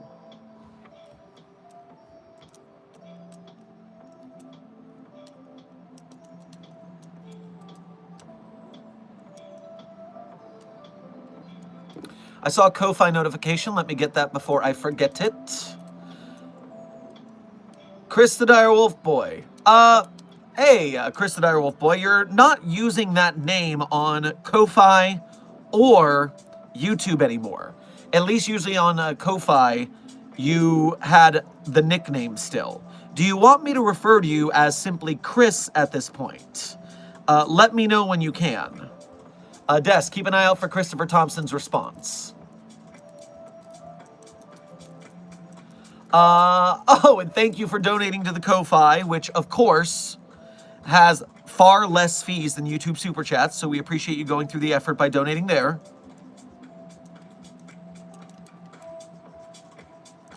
You also just said no. Does that mean you want to be called Chris the Dire Wolf Boy? Please respond with a sentence stating, call me blank. That way we are sure there's no crossed wires.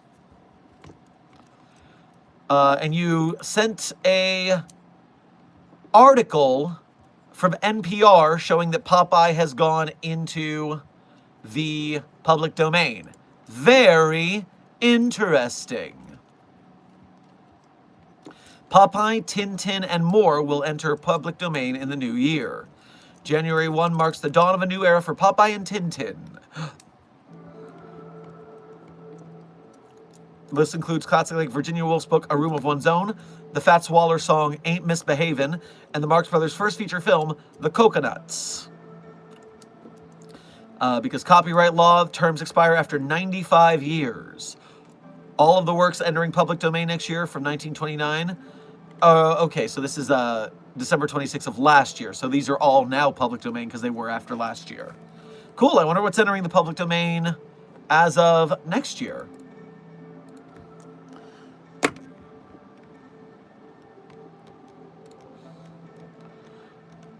Okay, Chris the Dire Wolf Boy, thank you for telling Des the confirmation to continue calling you that name. Clear, thank you. Next, what's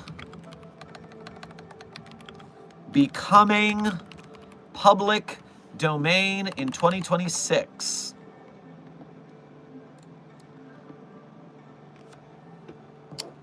All Quiet on the Western Front from 1930, Anna Christie, Greta Garbo's first talkie, Animal Crackers by the Marx Brothers, King of Jazz, Bing Crosby's debut film, and The Big Trail, John Wayne's first movie. Literature, As I Lay Dying, The Maltese Falcon. Okay, classic. Murder of the Vicarage, at the Vicarage, Agatha Christie, The Introduction of the Miss Marple character, A Room of One's Own by Virginia Woolf, Civilization and Its Discontents by Sigmund Freud. Comics and characters. Betty Boop is now becoming public domain. Tintin already was. So was Popeye. And Mickey Mouse. This is all last year. You stupid, stupid Google AI. I should not have trusted you at all. You are so dumb. Google is awful. Stop giving me AI because I can't trust them.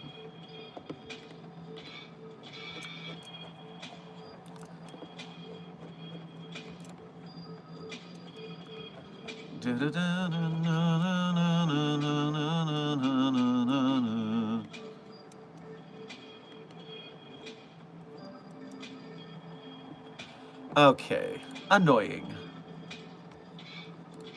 Malware, thank you for your first donation to today's stream. Grab yourself some nachos on your way past the commissary. Are there any mobile task forces under the Ethics Committee's command? Yes. The most famous of which is Law's Left Hand. I will pull up the Mobile Task Forces page on the SCP database, which I highly recommend for your Mobile Task Force related questions. The Mobile Task Force directory has all of them, or at least the ones that are used in at least a couple stories. There are obviously some only one-time ones that don't make the cut to be on this list. But let's find out where Law's Left Hand is. I don't remember their Greek, and so that's what I'm looking for. I thought they were an alpha. Well, what is Red Right Hand? Aren't they the same Greek letter? I need to search this with two hands.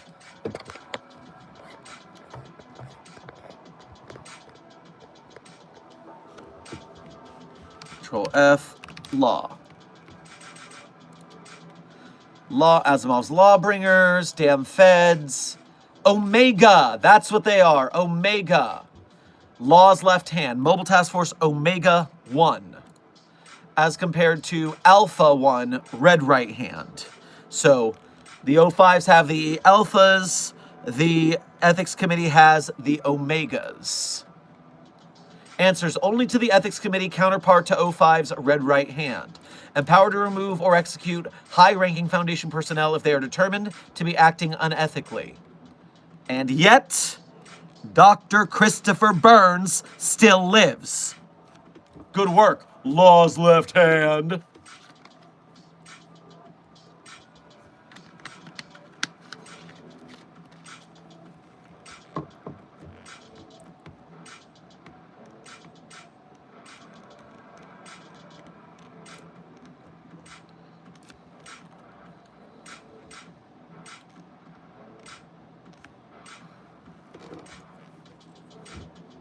What are you wearing? Today we are dressed as a pirate in honor of the Dread Pirate Roberts, in honor of the Princess Bride, in honor of the, frankly, shocking murder of director Rob Reiner and his wife this weekend.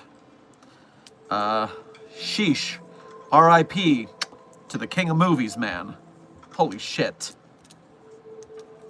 So yes, I have said today, all staff are allowed to dress casual Monday in honor of the director of The Princess Bride's demise. Sheesh.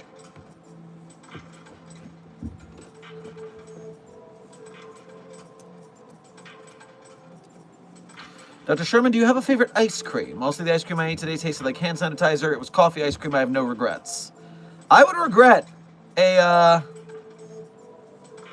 I would absolutely regret eating hand sanitizer flavored ice cream.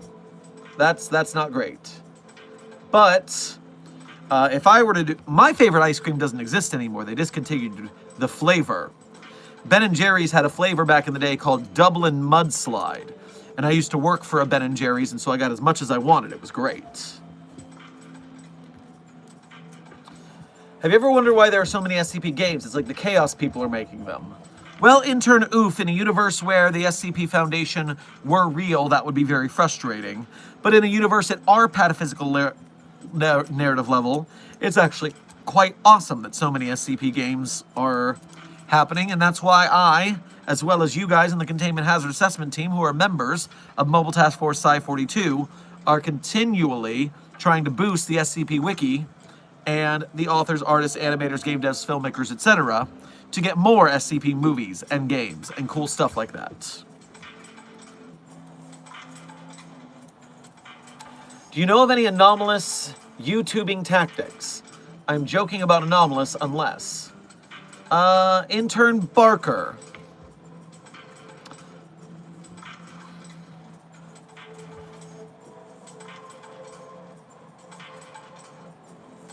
Let's just say the Foundation has some deals going on with Alphabet, which is Google's parent company, which is YouTube's parent company, when it comes to gaming the algorithm a little bit for the benefit of the Foundation.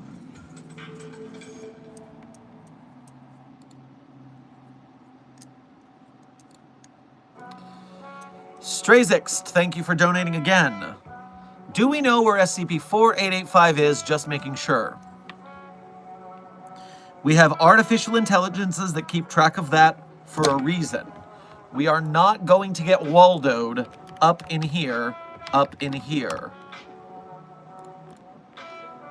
Obviously we know, knowing where Waldo is bad for your health. You essentially get reverse Vorjesused. Instead of Vorjesus showing up SCP-5991 and swallowing you whole, Waldo gets regurgitated out of your mouth and you die.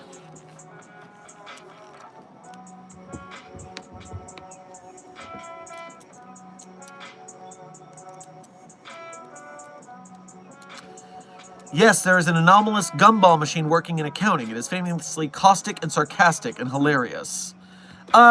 Intern Whitewood, I seem to remember an anomalous gumball machine, but not that it worked in accounting.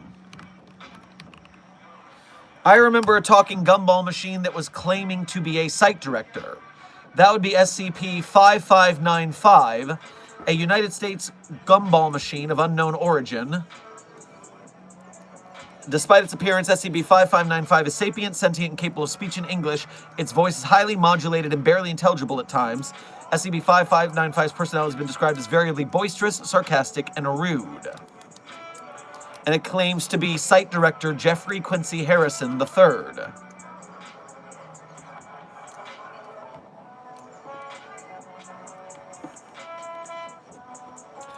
I certainly did not know we were letting this anomaly work in accounting. Oh! It has been instituted into accounting department. I see, you are correct. I'm sorry I doubted you. Good work, good research.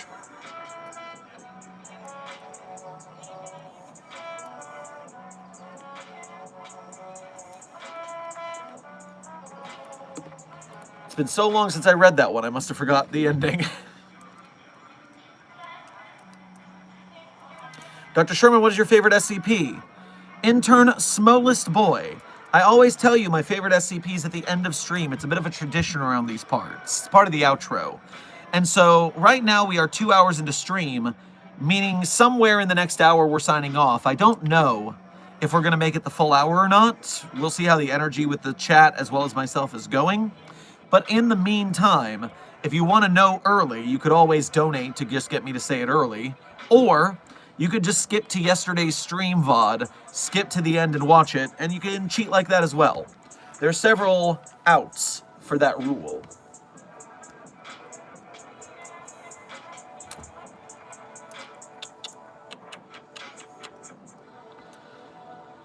Dr. Sherman, have you guys caught any skinwalkers? Intern Williams, there is an SCP titled Skinwalker.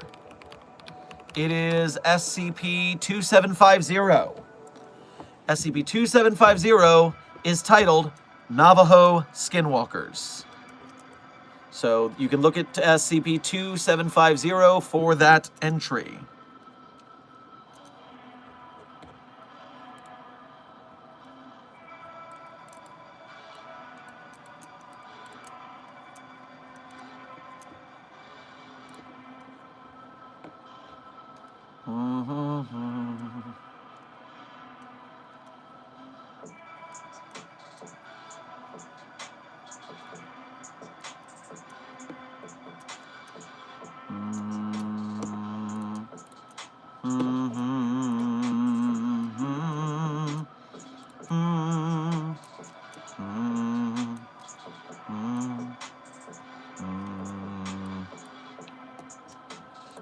Chris the Dire Wolf Boy, thank you for donating to the Ko-Fi again to say that YouTube is just not showing your name. I don't know why.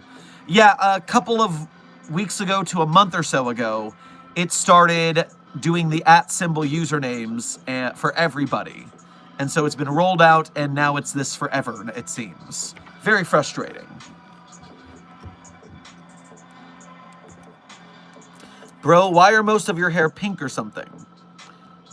Well, because it looks good, obviously.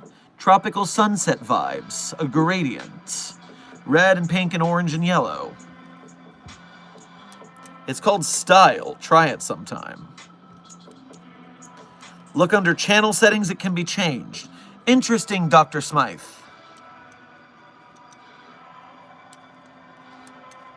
I think you would look good with gray hair. Intern Stinker, I actually, well, first of all, I have salt and pepper at the sides anyways already, so we do know I look great like that. Secondarily, the first time I did my hair with these two streaks that you see here, I did them with silver to look a little more distinguished as an SCP researcher. I've always been told I have a bit of a young appearance, so I figured if I age myself up a little bit, I look more like the SCP researcher character. But then I decided, fuck it, let's do like all YouTubers do and do some crazy colored hair for funsies.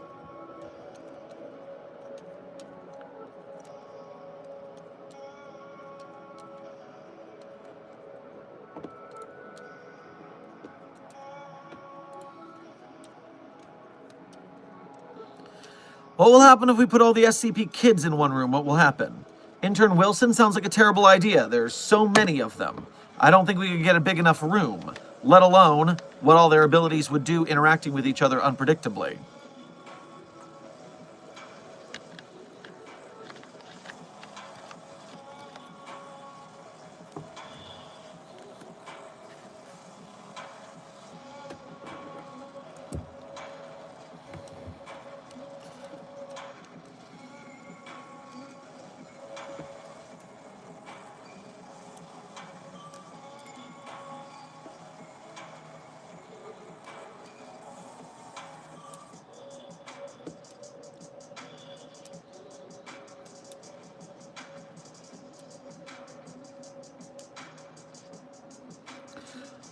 My hubby grew a beard to appear aged up from his baby face. Well, so did I, too.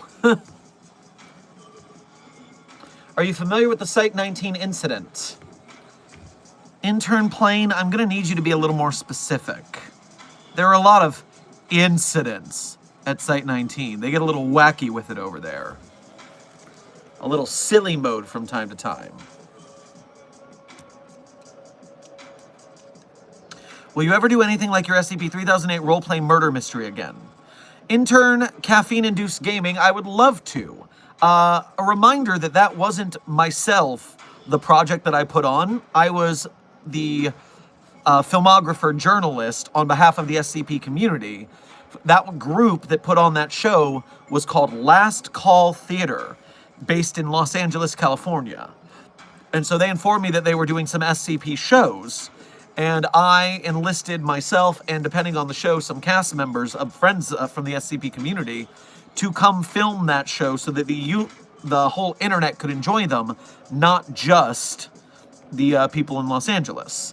And so there are 3 of those films on this channel that you can check out. There's a playlist for the first one, which is called SCP Signals. Then there's the IKEA, the SCP-3008 Infinite IKEA, called The Showroom. And finally, the Church of the Broken God performance and immersive experience they put on was called Reforged. And so there are 3 playlists, and each one, I get more and more people involved. So yes, if you like The Showroom, check out Reforged and Signals here on the channel as well. and I'm just waiting for Last Call Theater to put on another SCP show so I can head down there and film that as well. Dr. Sherman, is there an SCP musical? So, there is a very small, someone did it in like college theater or something. I think I've seen this on YouTube. Let me see what I can find. Obviously, we have tales on the SCP Wiki about codename Containment Breach the Musical is a tale on the Wiki talking about the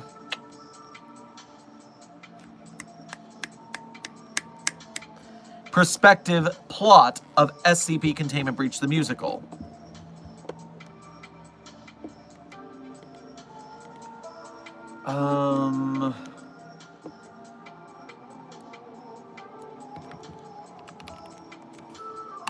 What if I come to YouTube specifically? SCP the Musical.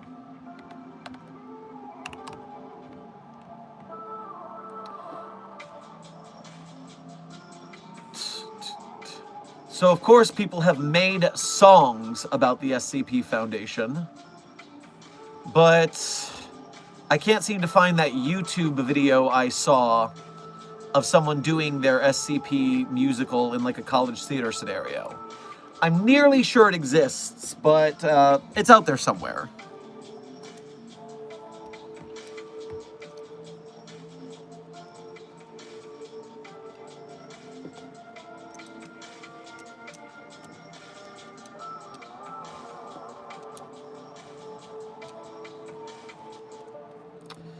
I gotta refresh the browser. Chat is glitching a little bit.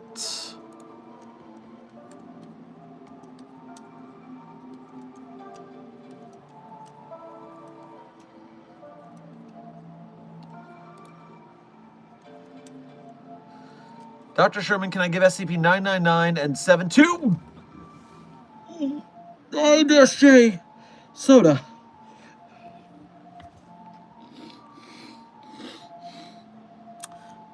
Denied to both. Denied.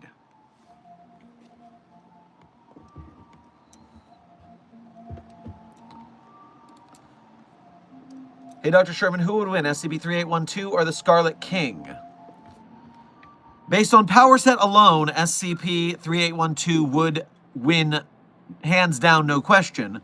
But there is the problem that SCP-3812 suffers from schizophrenic symptoms induced by its abilities, which weaken its abilities in general. It is a little more sporadic, but depending on how cogent it is at the time, it could probably still take out the Scarlet King, simply because the Scarlet King only exists on one pataphysical narrative level, and 3812 exists on all of them. So as long as it's cogent enough to take advantage of that, easy peasy.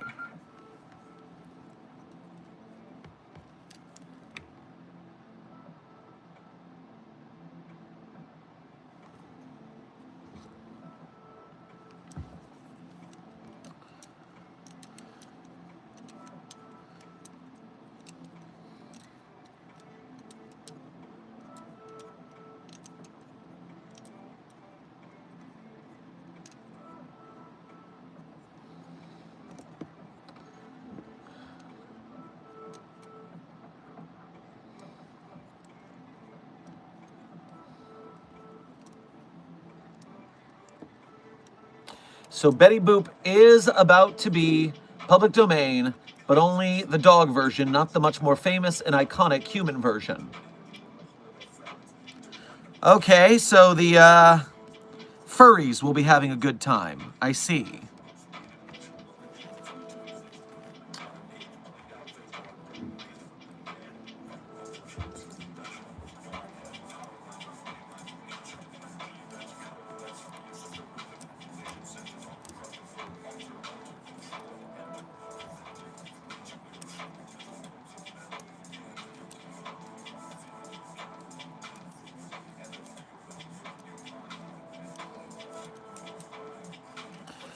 Should we make glasses that can block SCP-053's powers? What powers are you talking about for 053? Its only anomaly to my knowledge is that people who go near it want to kill that entity. And so why would glasses protect anyone from that? I'm very confused by your statement. Elaborate, please.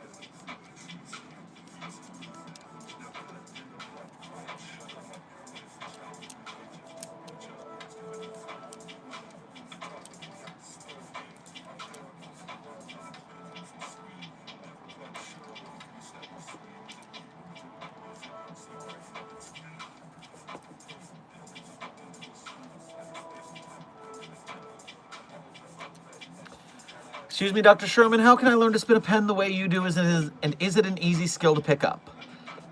Intern Knight, the answer is yes, it is easy, and you have unlocked today's pen spinning tutorial. So, hold the pen between your fingers. When you wiggle it back and forth, you want to get it to horizontal. Then simply catch it in the next finger, and there you go.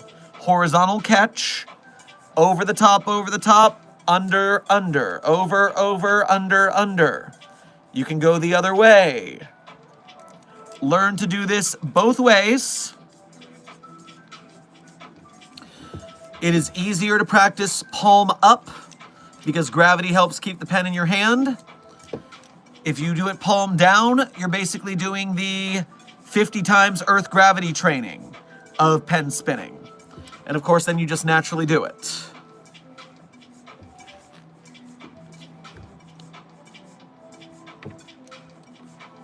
Learn to do it on both hands, learn to do it both ways. All you need is a pen. I would recommend a pen with a rubberized coating. That makes it a little stickier. There are metallic, shiny pens that are slick and make it more difficult.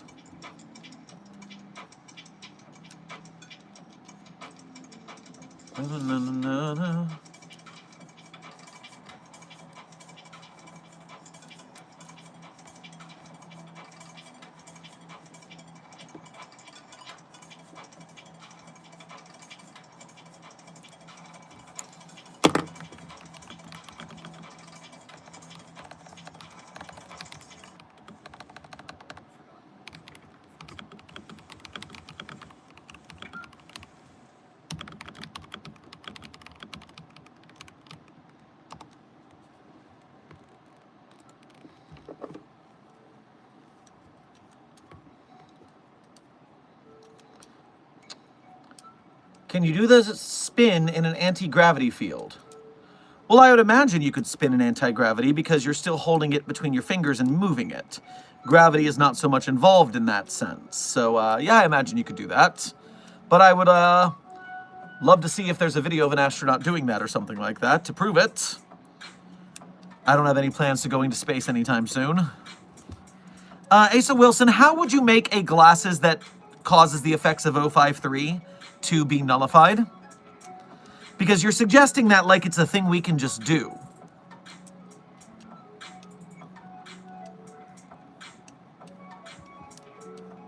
Dr. Sherman, can you tell me about Shy Guy? Well, I don't want to call him out, but yeah, Dr. Wilson has been a little antisocial. And I think it's because he's got a crush on Dr. Roberts, but he just needs to talk to him. It's making everyone weird. I get being shy, but sheesh, don't make it everyone's problem.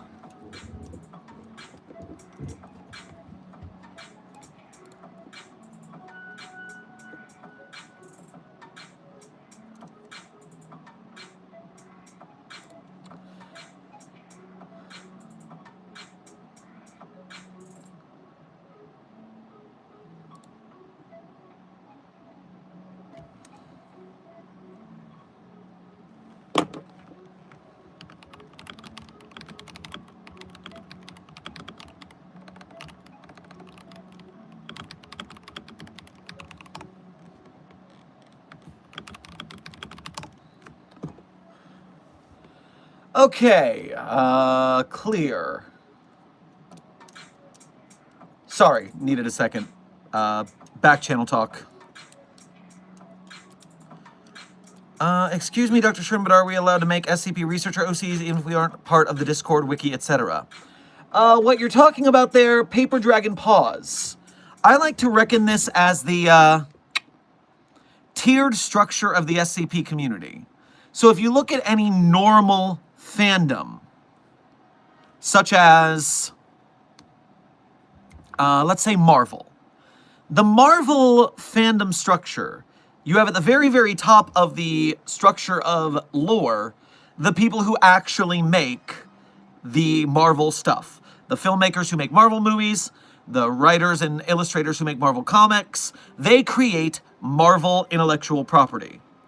And then there's people underneath who make merch based on that. There are people who report on and make content about that. There's fans who just enjoy and buy merch and watch content about that. And somewhere in there, you've also got fan fiction writers who aren't official, but they make fan fiction and content about the Marvel stuff. And then you've got like serious fans, casual fans, people who don't care at all. So there's this structure of fandom for a fandom like that. The SCP Wiki's only difference is that when you get up to that creator tier, anyone can join that creator tier a lot easier than joining the Marvel creator tier. Therefore, the SCP fandom is a little more compact in its fan-to-creator relationship. And so in the Marvel fandom, people make Marvel OCs all the time. They're just not expecting them to be canon. The same is with SCP fans. You don't have to be canon for your OC. Hell, 99% of Dr. Sherman lore is off-wiki. Dr. Sherman exists in a couple articles here and there. Not much is said about the Doctor on site.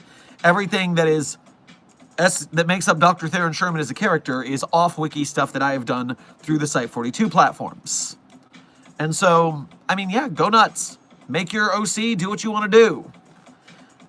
You would only want to, I don't know if you want to make it canon, but that would mean you'd have to write for the wiki and do stuff like that, and that's a little more difficult. If you want to put in the effort, there's that, but that's when you go to it. Holy moly, Site42 stream. Well, hello, Intern Pitt. Welcome.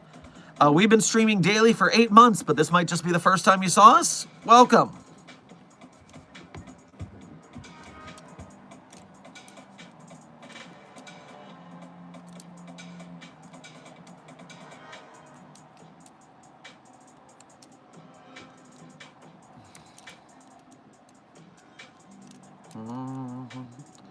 Where's that picture? Where's that question I saw? I wanted to see something. And then I stopped chat. Now I can't find it. It was a good question. What was the question? Oh, it's so annoyed. I had a good one. Ah, there we go. Intern Meg. If you want to see what SCP numbers are available to fill a slot of, you should go to the SCP database and go to the Series 10 page, which is the 9000s.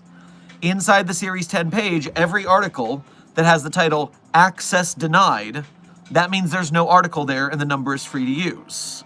Numbers are given on a first-come, first-served basis, so once you write your full SCP and you're ready to post, that's when you pick a number. Finally, something normal. Intern Gage, you're damn right something normal. Here at the SCP Foundation, we preserve normalcy, which means that we stop the anomalous, we contain the anomalous, we study the anomalous, but we keep things normal. Hell yeah. That's how we like it.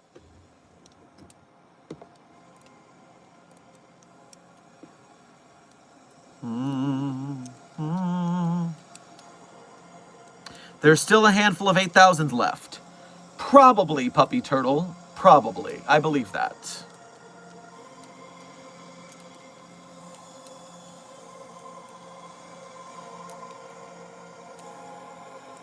Do I have permission to research on the glasses? Hey, Intern Wilson, if you can get something that works, that would be a nice breakthrough.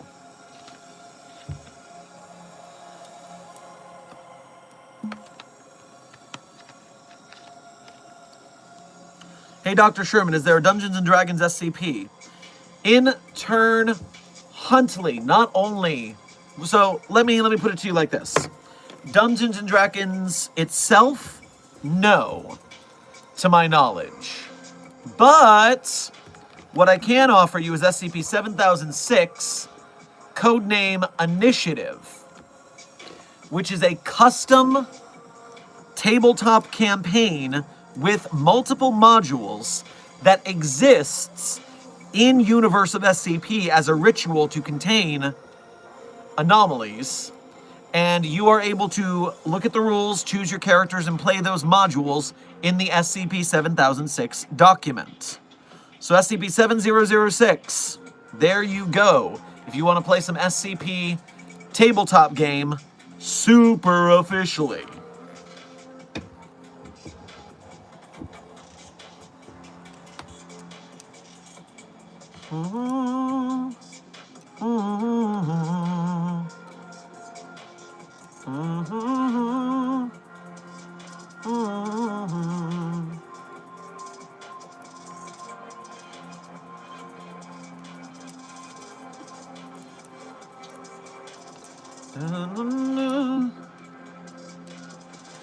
What would happen if I lie flat on my back in front of SCP-173?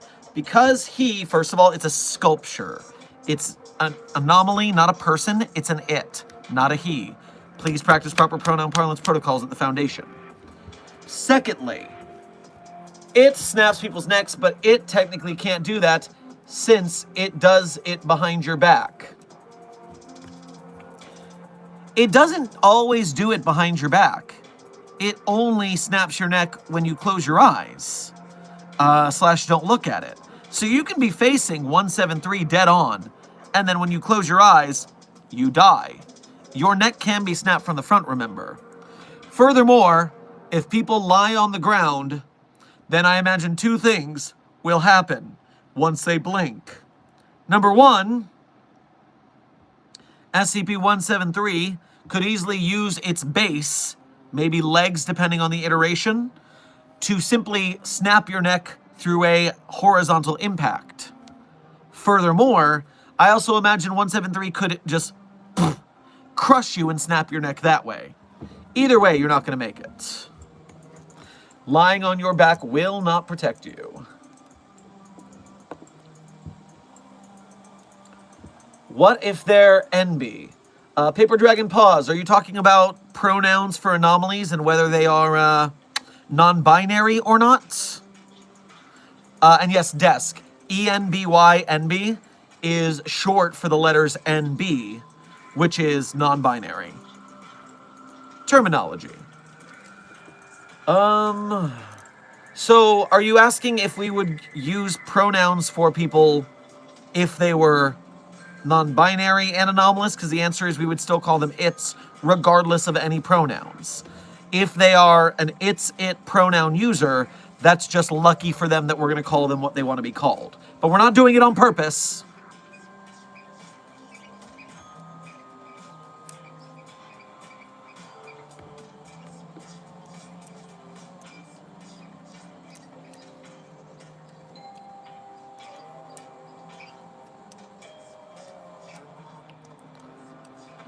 So hold on, newbie here. How does SCP-173 snap your neck if it's, like, stiff as a board? Sorry if I sound stupid, I'm just confused. Intern Doodler, the answer is we don't know. We don't know the necessary mechanics of how a statue can snap your neck if you're not looking at it. It just happens.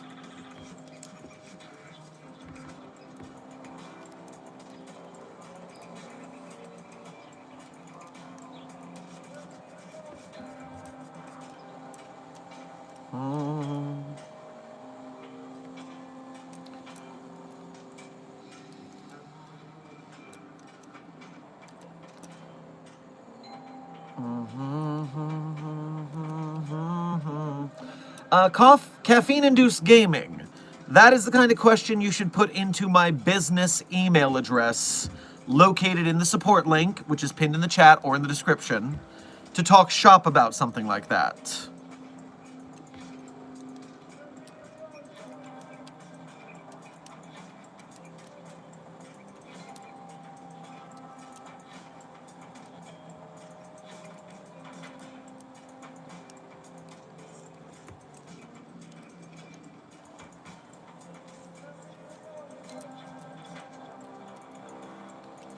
Dr. Sherman, how would you kill SCP-096?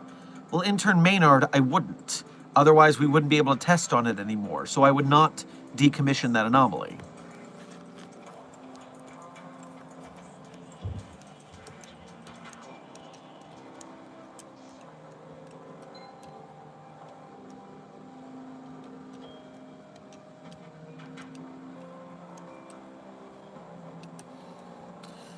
Dr. Sherman, the new guy keeps bothering about how we're all going to die. Is there any way to make him stop and realize that's what it's like every single day? Time. It's all it takes. You get used to it.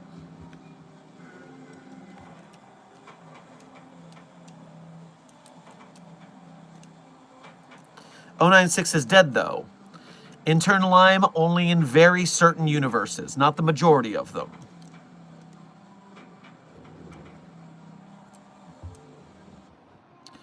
Dr. Sherman, can I run some tests on SCP-018? I'm trying to figure out how it does being bounced in a trampoline park.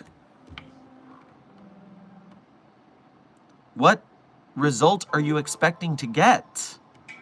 What is the purpose of such a test? It's just going to bounce. No, denied.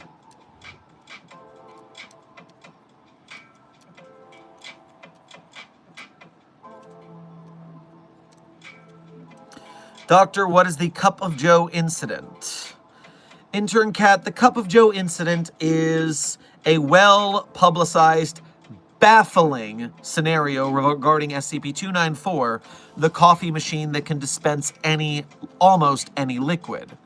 Someone used the coffee machine to order, quote, a cup of Joe, which is slang for a cup of coffee.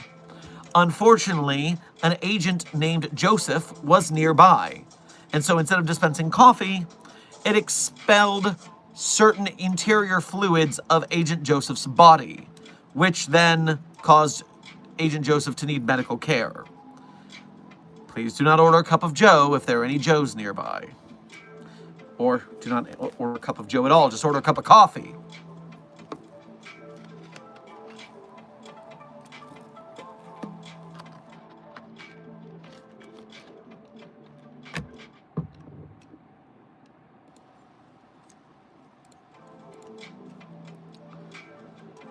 I saw a Ko-Fi notification. Let me grab that so I don't forget it. Christadar Wolfboy, thank you for donating again. I just thought of this, probably dumb. Is there an SCP for the United States Constitution as an SCP? If not, why not? Well, if not, why not? The answer is very clearly just, has it been, no one's written it yet. That's going to be the answer if there's not one. But SCP, U.S. Constitution...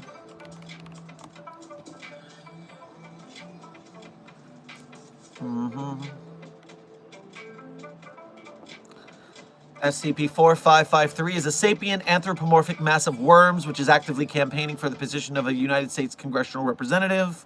That's not the Constitution. Alright, let's try a different method of searching the database.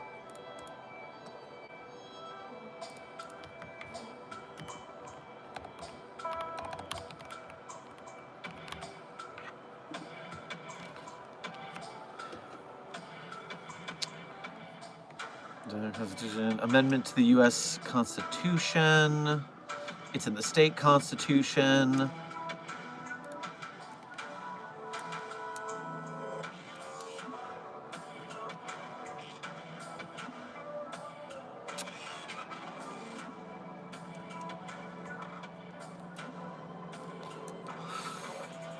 It looks like there is not an anomaly such as that.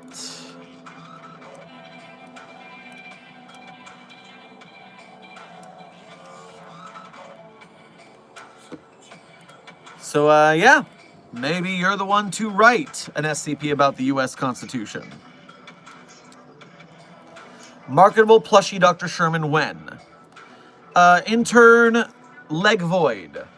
I think we just discussed that recently. People are saying maybe we do that for the 1-year anniversary of the daily stream streak.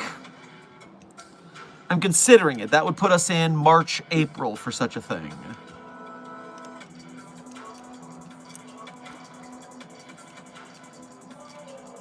Because it's been about, what, 2, 3, 4 years since we did the Dr. Sherman plushie before? In fact, I still have it next to me right now from when we showed it the other day. This is the original Dr. Sherman plushie. Note the baby face and the white lab coat as opposed to the the site director black lab coat and facial hair version. So an update might be in order.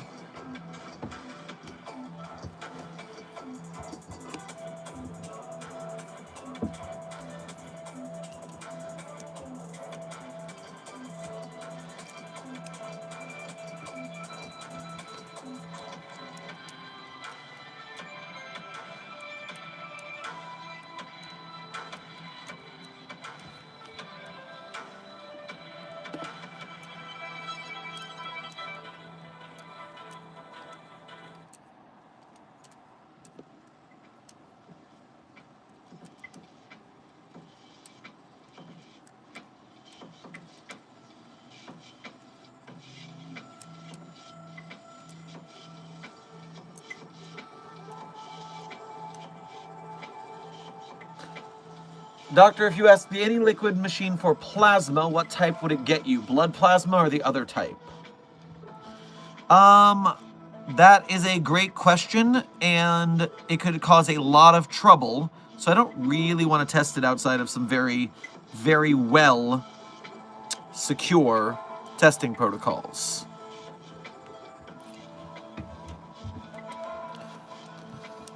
Dr. Sherman, are creepypastas considered SCPs or just anomalies? Intern Viacon. To be an SCP, something must have 3 qualities. A, it must be anomalous in some way. B, it must be on the SCP database. And C, it must be an SCP article on the SCP database, because there are plenty of anomalies that are not SCPs on the SCP Wiki. So, creepypastas in general are not on the SCP Wiki, therefore they are anomalous, but not SCPs. Although if you look into the SCP Wiki works of what's called the Parawatch Wiki, you're getting into a much more creepypasta-centric writing style that the SCP authors have a lot of fun with. So if you like creepypastas and you want some made by SCP cooks, you go to the Parawatch Wiki group of interest. What's your thoughts on SCP-420?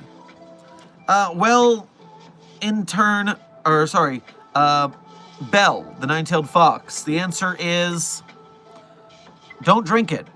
It's bad for your health.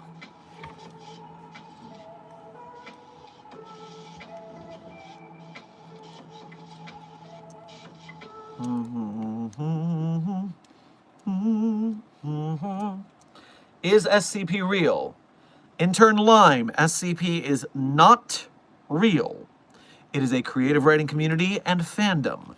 We do not even pretend SCP Foundation is real, because back in 2015, someone got so convinced that Slender Man was real and talking to them that they stabbed their friend. A lot of stabbing talk on today's stream. I don't like it. So, we break kayfabe if someone asks if it's real. It's not real. It's just a writing website. It's super cool fun.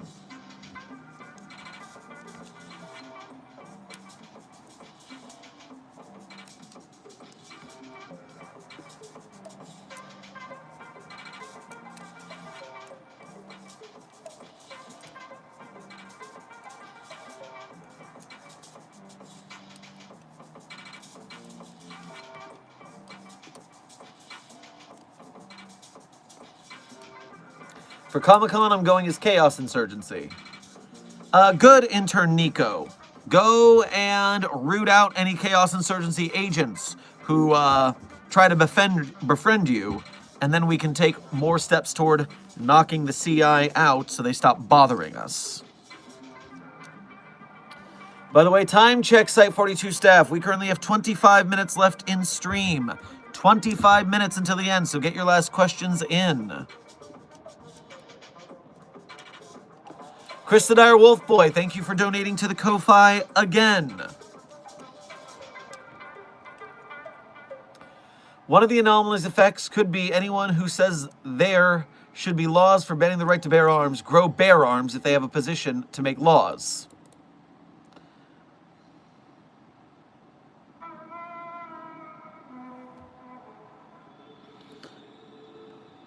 So you're making like a copy of the Constitution that's anomalous in some way. Not that the actual Constitution is anomalous, but that there's something about it that has anomalies involved?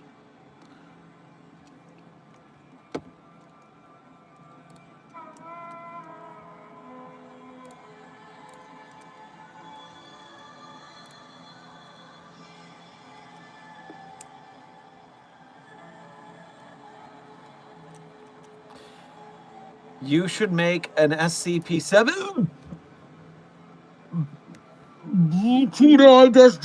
Oh. Sticker thing. Dandy's World. That's actually not super good of an idea, because that thing is based off a copyrighted design. And so selling merch of it would be against the law. There's a point to where really the SCP itself is kind of crossing the line by having that as the photo. Reminder that when MatPat had one of those things on its couch, eventually he had to change to a legally distinct version not to get in trouble.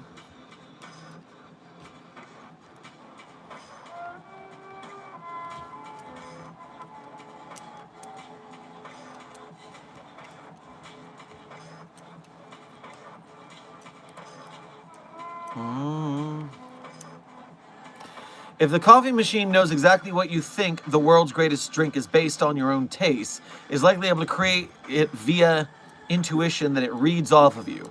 I think it would know which one you were thinking about. So here's the deal. It can create the world's greatest drink based on your preferences, based on knowledge it has of you, but it's not reading your mind, because you probably don't actually know what the world's greatest drink is. It's creating that wholesale off a profile of you it's getting. Therefore, I would imagine that it's possible it doesn't check if you want blood plasma or the energy plasma, because just like Cup of Joe, that guy wanted coffee. Unless he lied to us in the interview after and he actually did want to harm Agent Joseph. But it seemed like an accident. And so that means the coffee machine absolutely didn't read his mind there.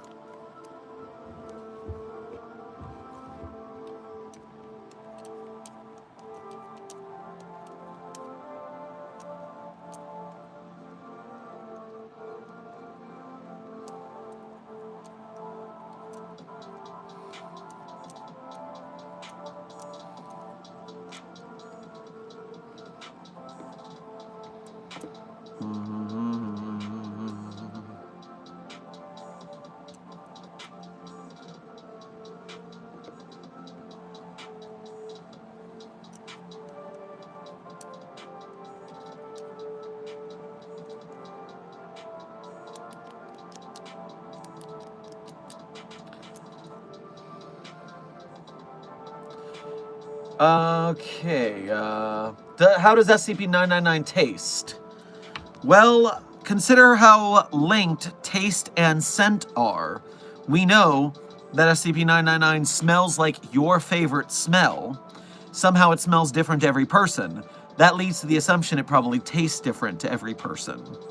And it probably tastes like your favorite taste related to the smell that smells like your favorite smell.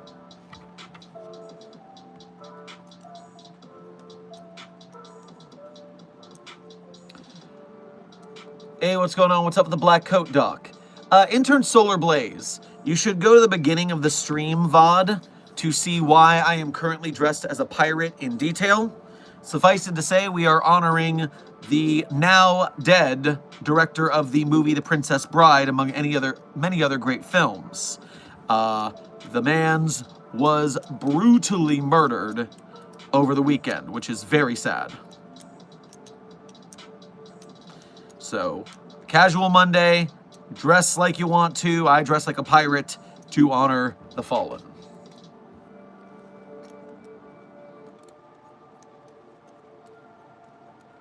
No, wait, what? Yep, intern Bidoof. Look at the news. Rob Reiner, director of When Harry Met Sally, This is Spinal Tap, and The Princess Bride, among many others. Oof. Bad times. I was pretty upset yesterday. Actually talking to you guys a little bit today has lifted my mood, so thank you, chat. Good for my health a little bit.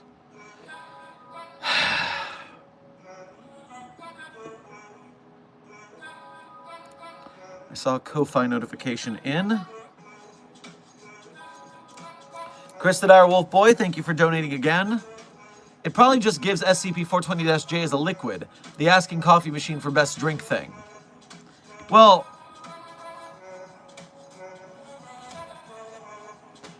no, we have the testing logs. It did not dispense liquid, very good marijuana. It did not.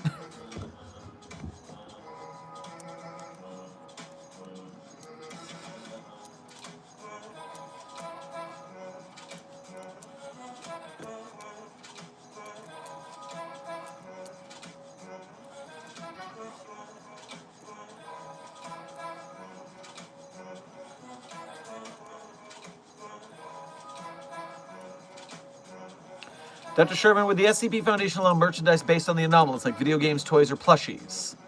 So obviously, in the public sphere of the SCP Foundation, we are trying to keep the anomalous from the public. And that means we would not like publicizing anomalies. That would be bad for business. In fact, sometimes when merch is created, it is something we have to shut down and contain, such as the Sisters of Cheyenne Point video game, which is SCP-069-J, and that is a dating sim of SCP Foundation characters. So no, the Foundation would not be keen to have merchandise of the anomalies made.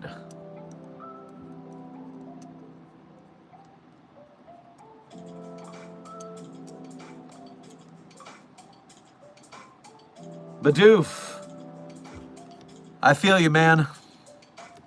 And also, sorry to everybody who got that news from an SCP Foundation streamer. That's just weird. But that's how life is these days, isn't it? I am your #1 source of SCP Foundation lore and news of the day sometimes, and politics other times, and what the hell are we even doing here?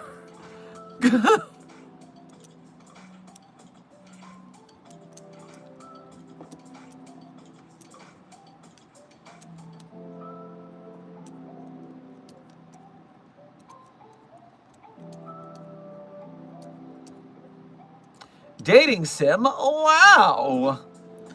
Intern Just Pit, SCP-069-J, is available to be checked out for testing by researchers.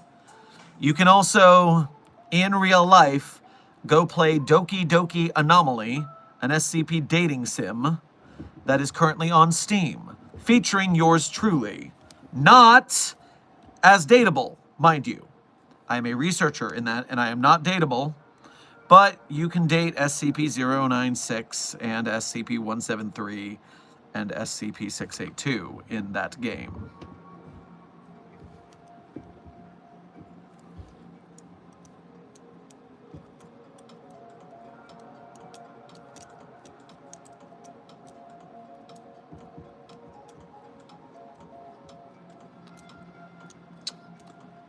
Intern Lime VR.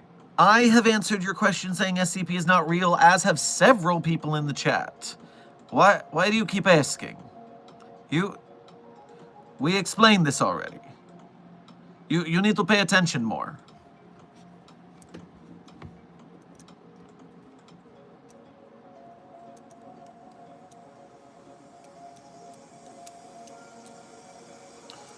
Because I'm confused. What are you confused about? Elaborate.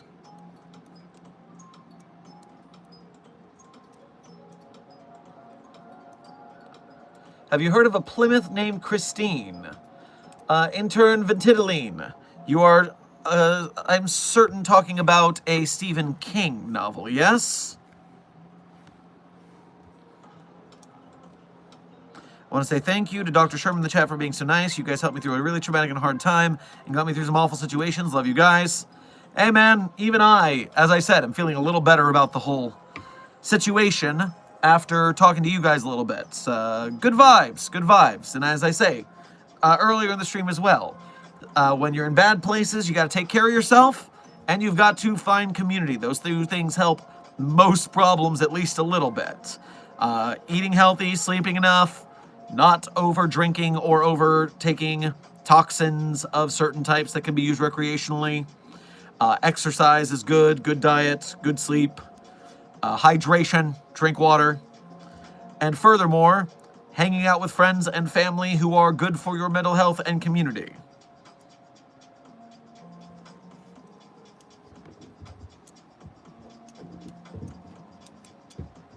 It is very late for me.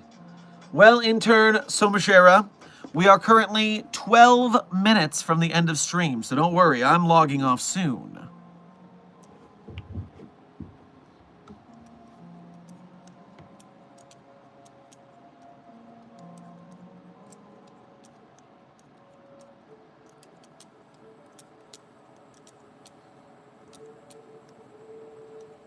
Have anyone told you how fine you are, Doctor?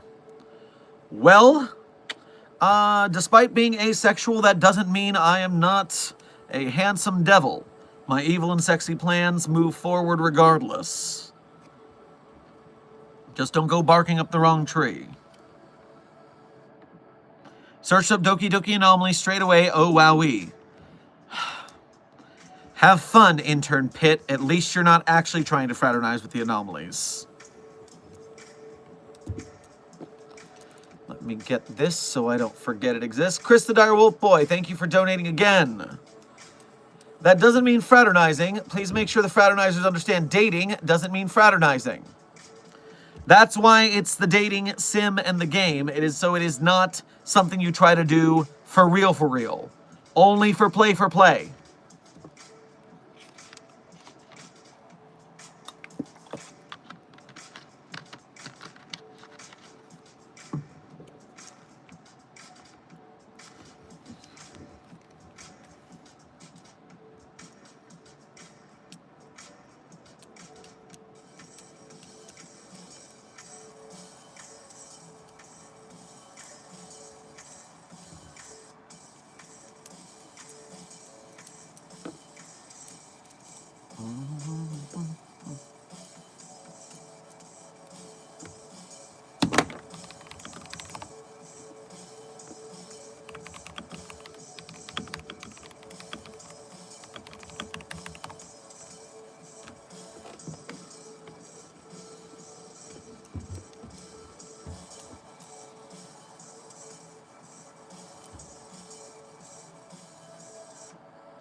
Something is happening.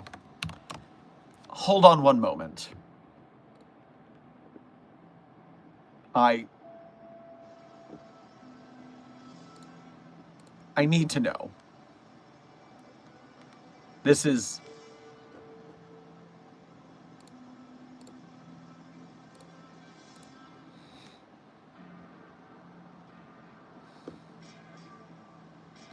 What do you mean?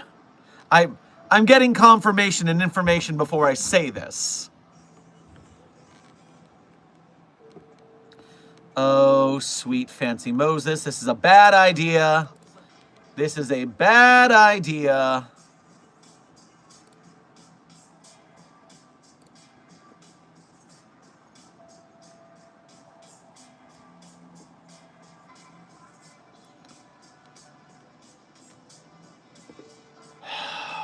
Okay.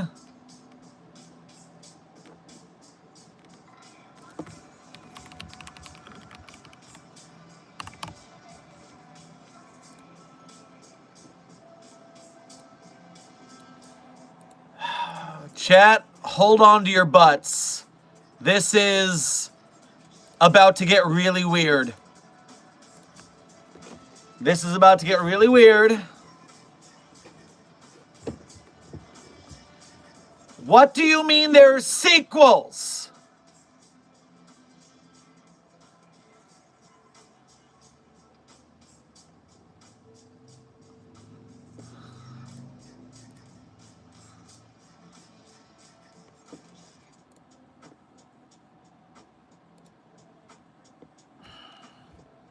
Okay, guys. So, Desk informed me that there is a reason we are getting so many questions about SCP-294 today. And as I go into this, there is a content warning for discussions of adult content. Adult content regarding SCP-294? Question mark?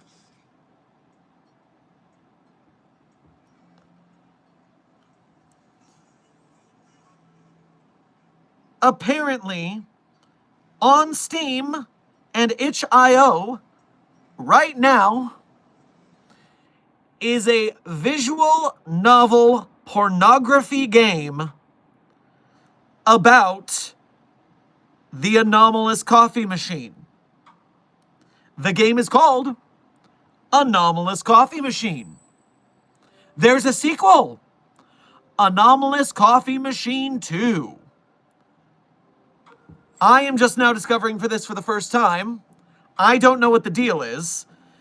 Intern Gonzalez says, oh, that game. What does that mean? How do you... the logistics alone. I don't know what that means. How? In this game, meet a mysterious girl who demands you use the anomalous coffee machine and create any drink you can imagine. Whether realistic, paradoxical, or impossible, she's willing to sample whatever you create. However, she doesn't seem to like the cup of death. Why? Well, I think you know. So you see, that... Nothing there stood out as why. But there is definitely two versions of both games. The standard safe for work versions, and then the not safe for work versions.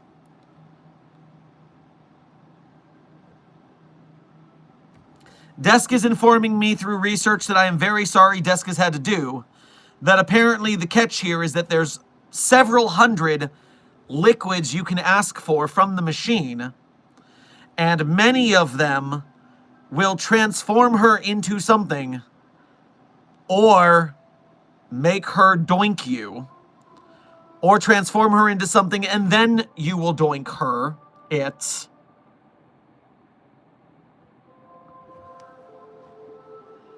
Does this thing mention SCP at all? Or does it just... or is it just an anomalous coffee machine and people are liking it, linking it to us because of SCP-294? Time to invoke SCP-4477. Intern Nico, you are 100% correct that it is time for Cockblock Jesus, SCP-4477, to save us all. What in the frickin'... Yeah, even if people are...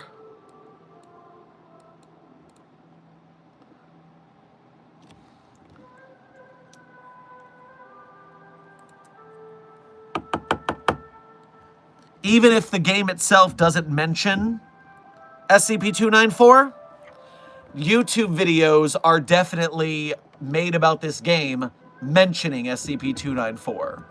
And so whether or not they mention us, fans are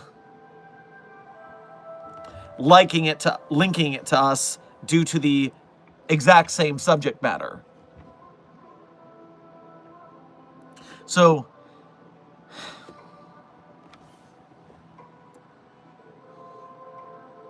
my hashtag annoyed in asexual meter has broken. Just through the roof. So much hashtag annoyed in asexual that I can't even.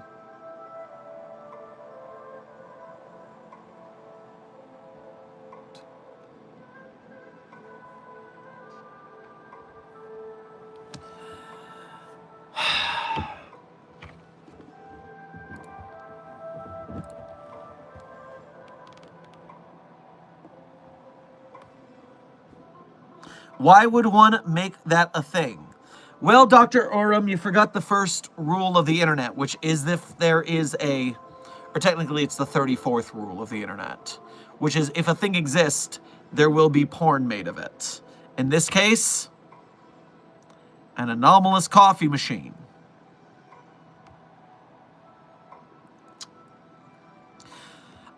Intern Lil Hood. They're not fantasizing about the coffee machine. They're fantasizing about using the coffee machine to affect an anime girl. Which, it's an anime girl on the internet. This is what you expect to happen. So...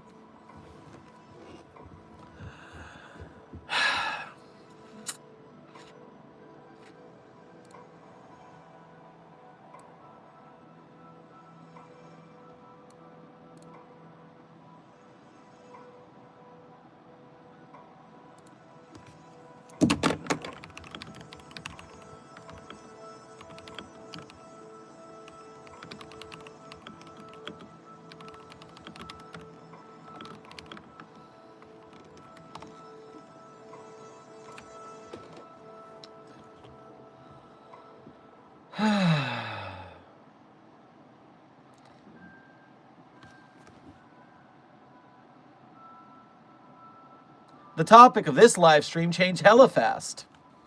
You are correct, Intern Poser. It is our job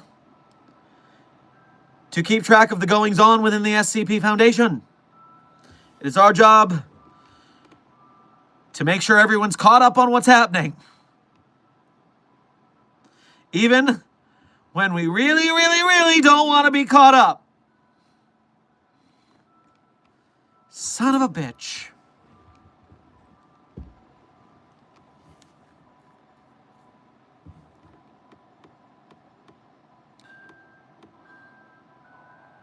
Wow. What perfect timing. This has brought us to the end of stream. And as always, at the end of stream, I tell you guys my favorite SCPs. But of course, I got to... Oh, wait a minute.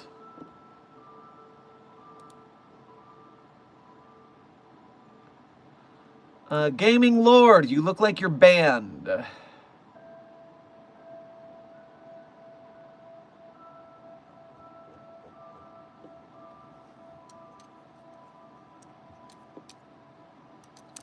Cool.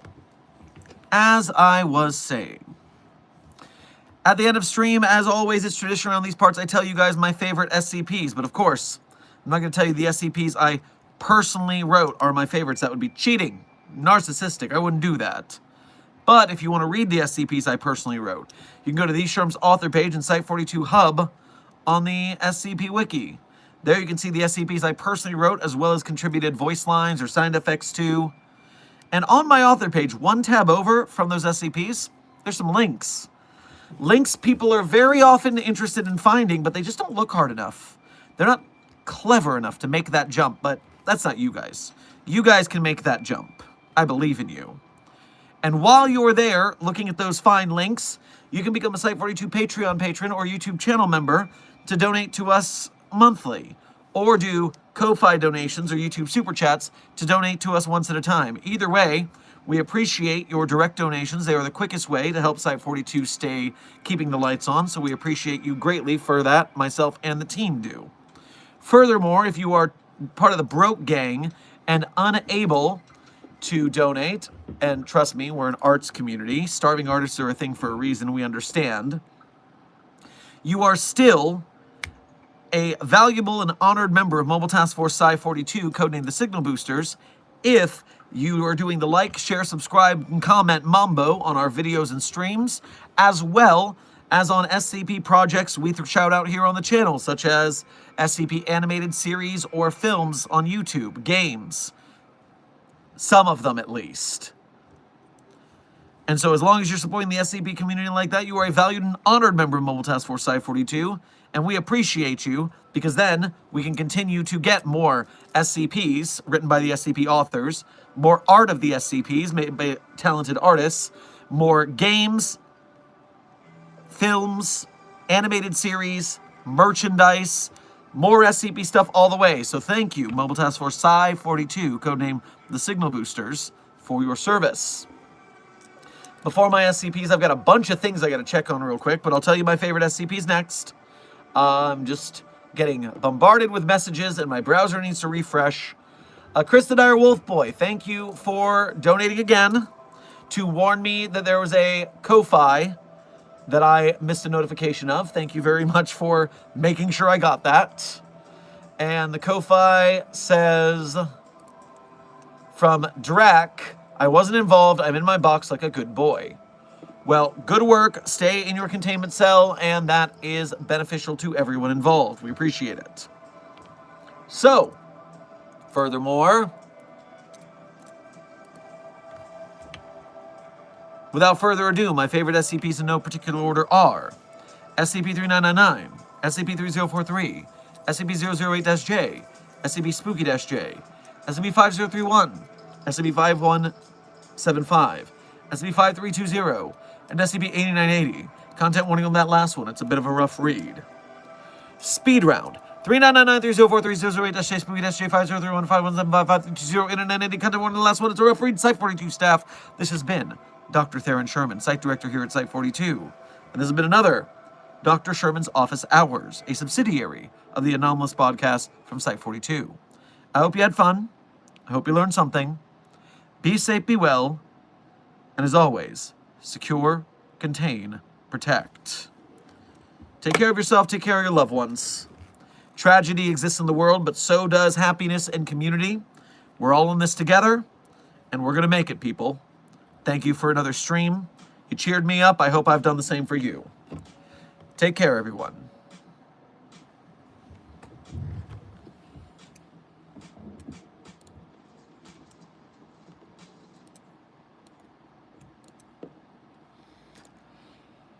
You light the skies up above me.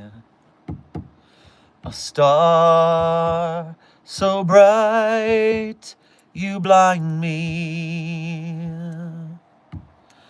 Don't close your eyes, don't fade away, don't fade away. Yeah, you and me, we can ride on a star. If you stay with me, girl, we can rule the world. Yeah, you and me, we can light up the sky.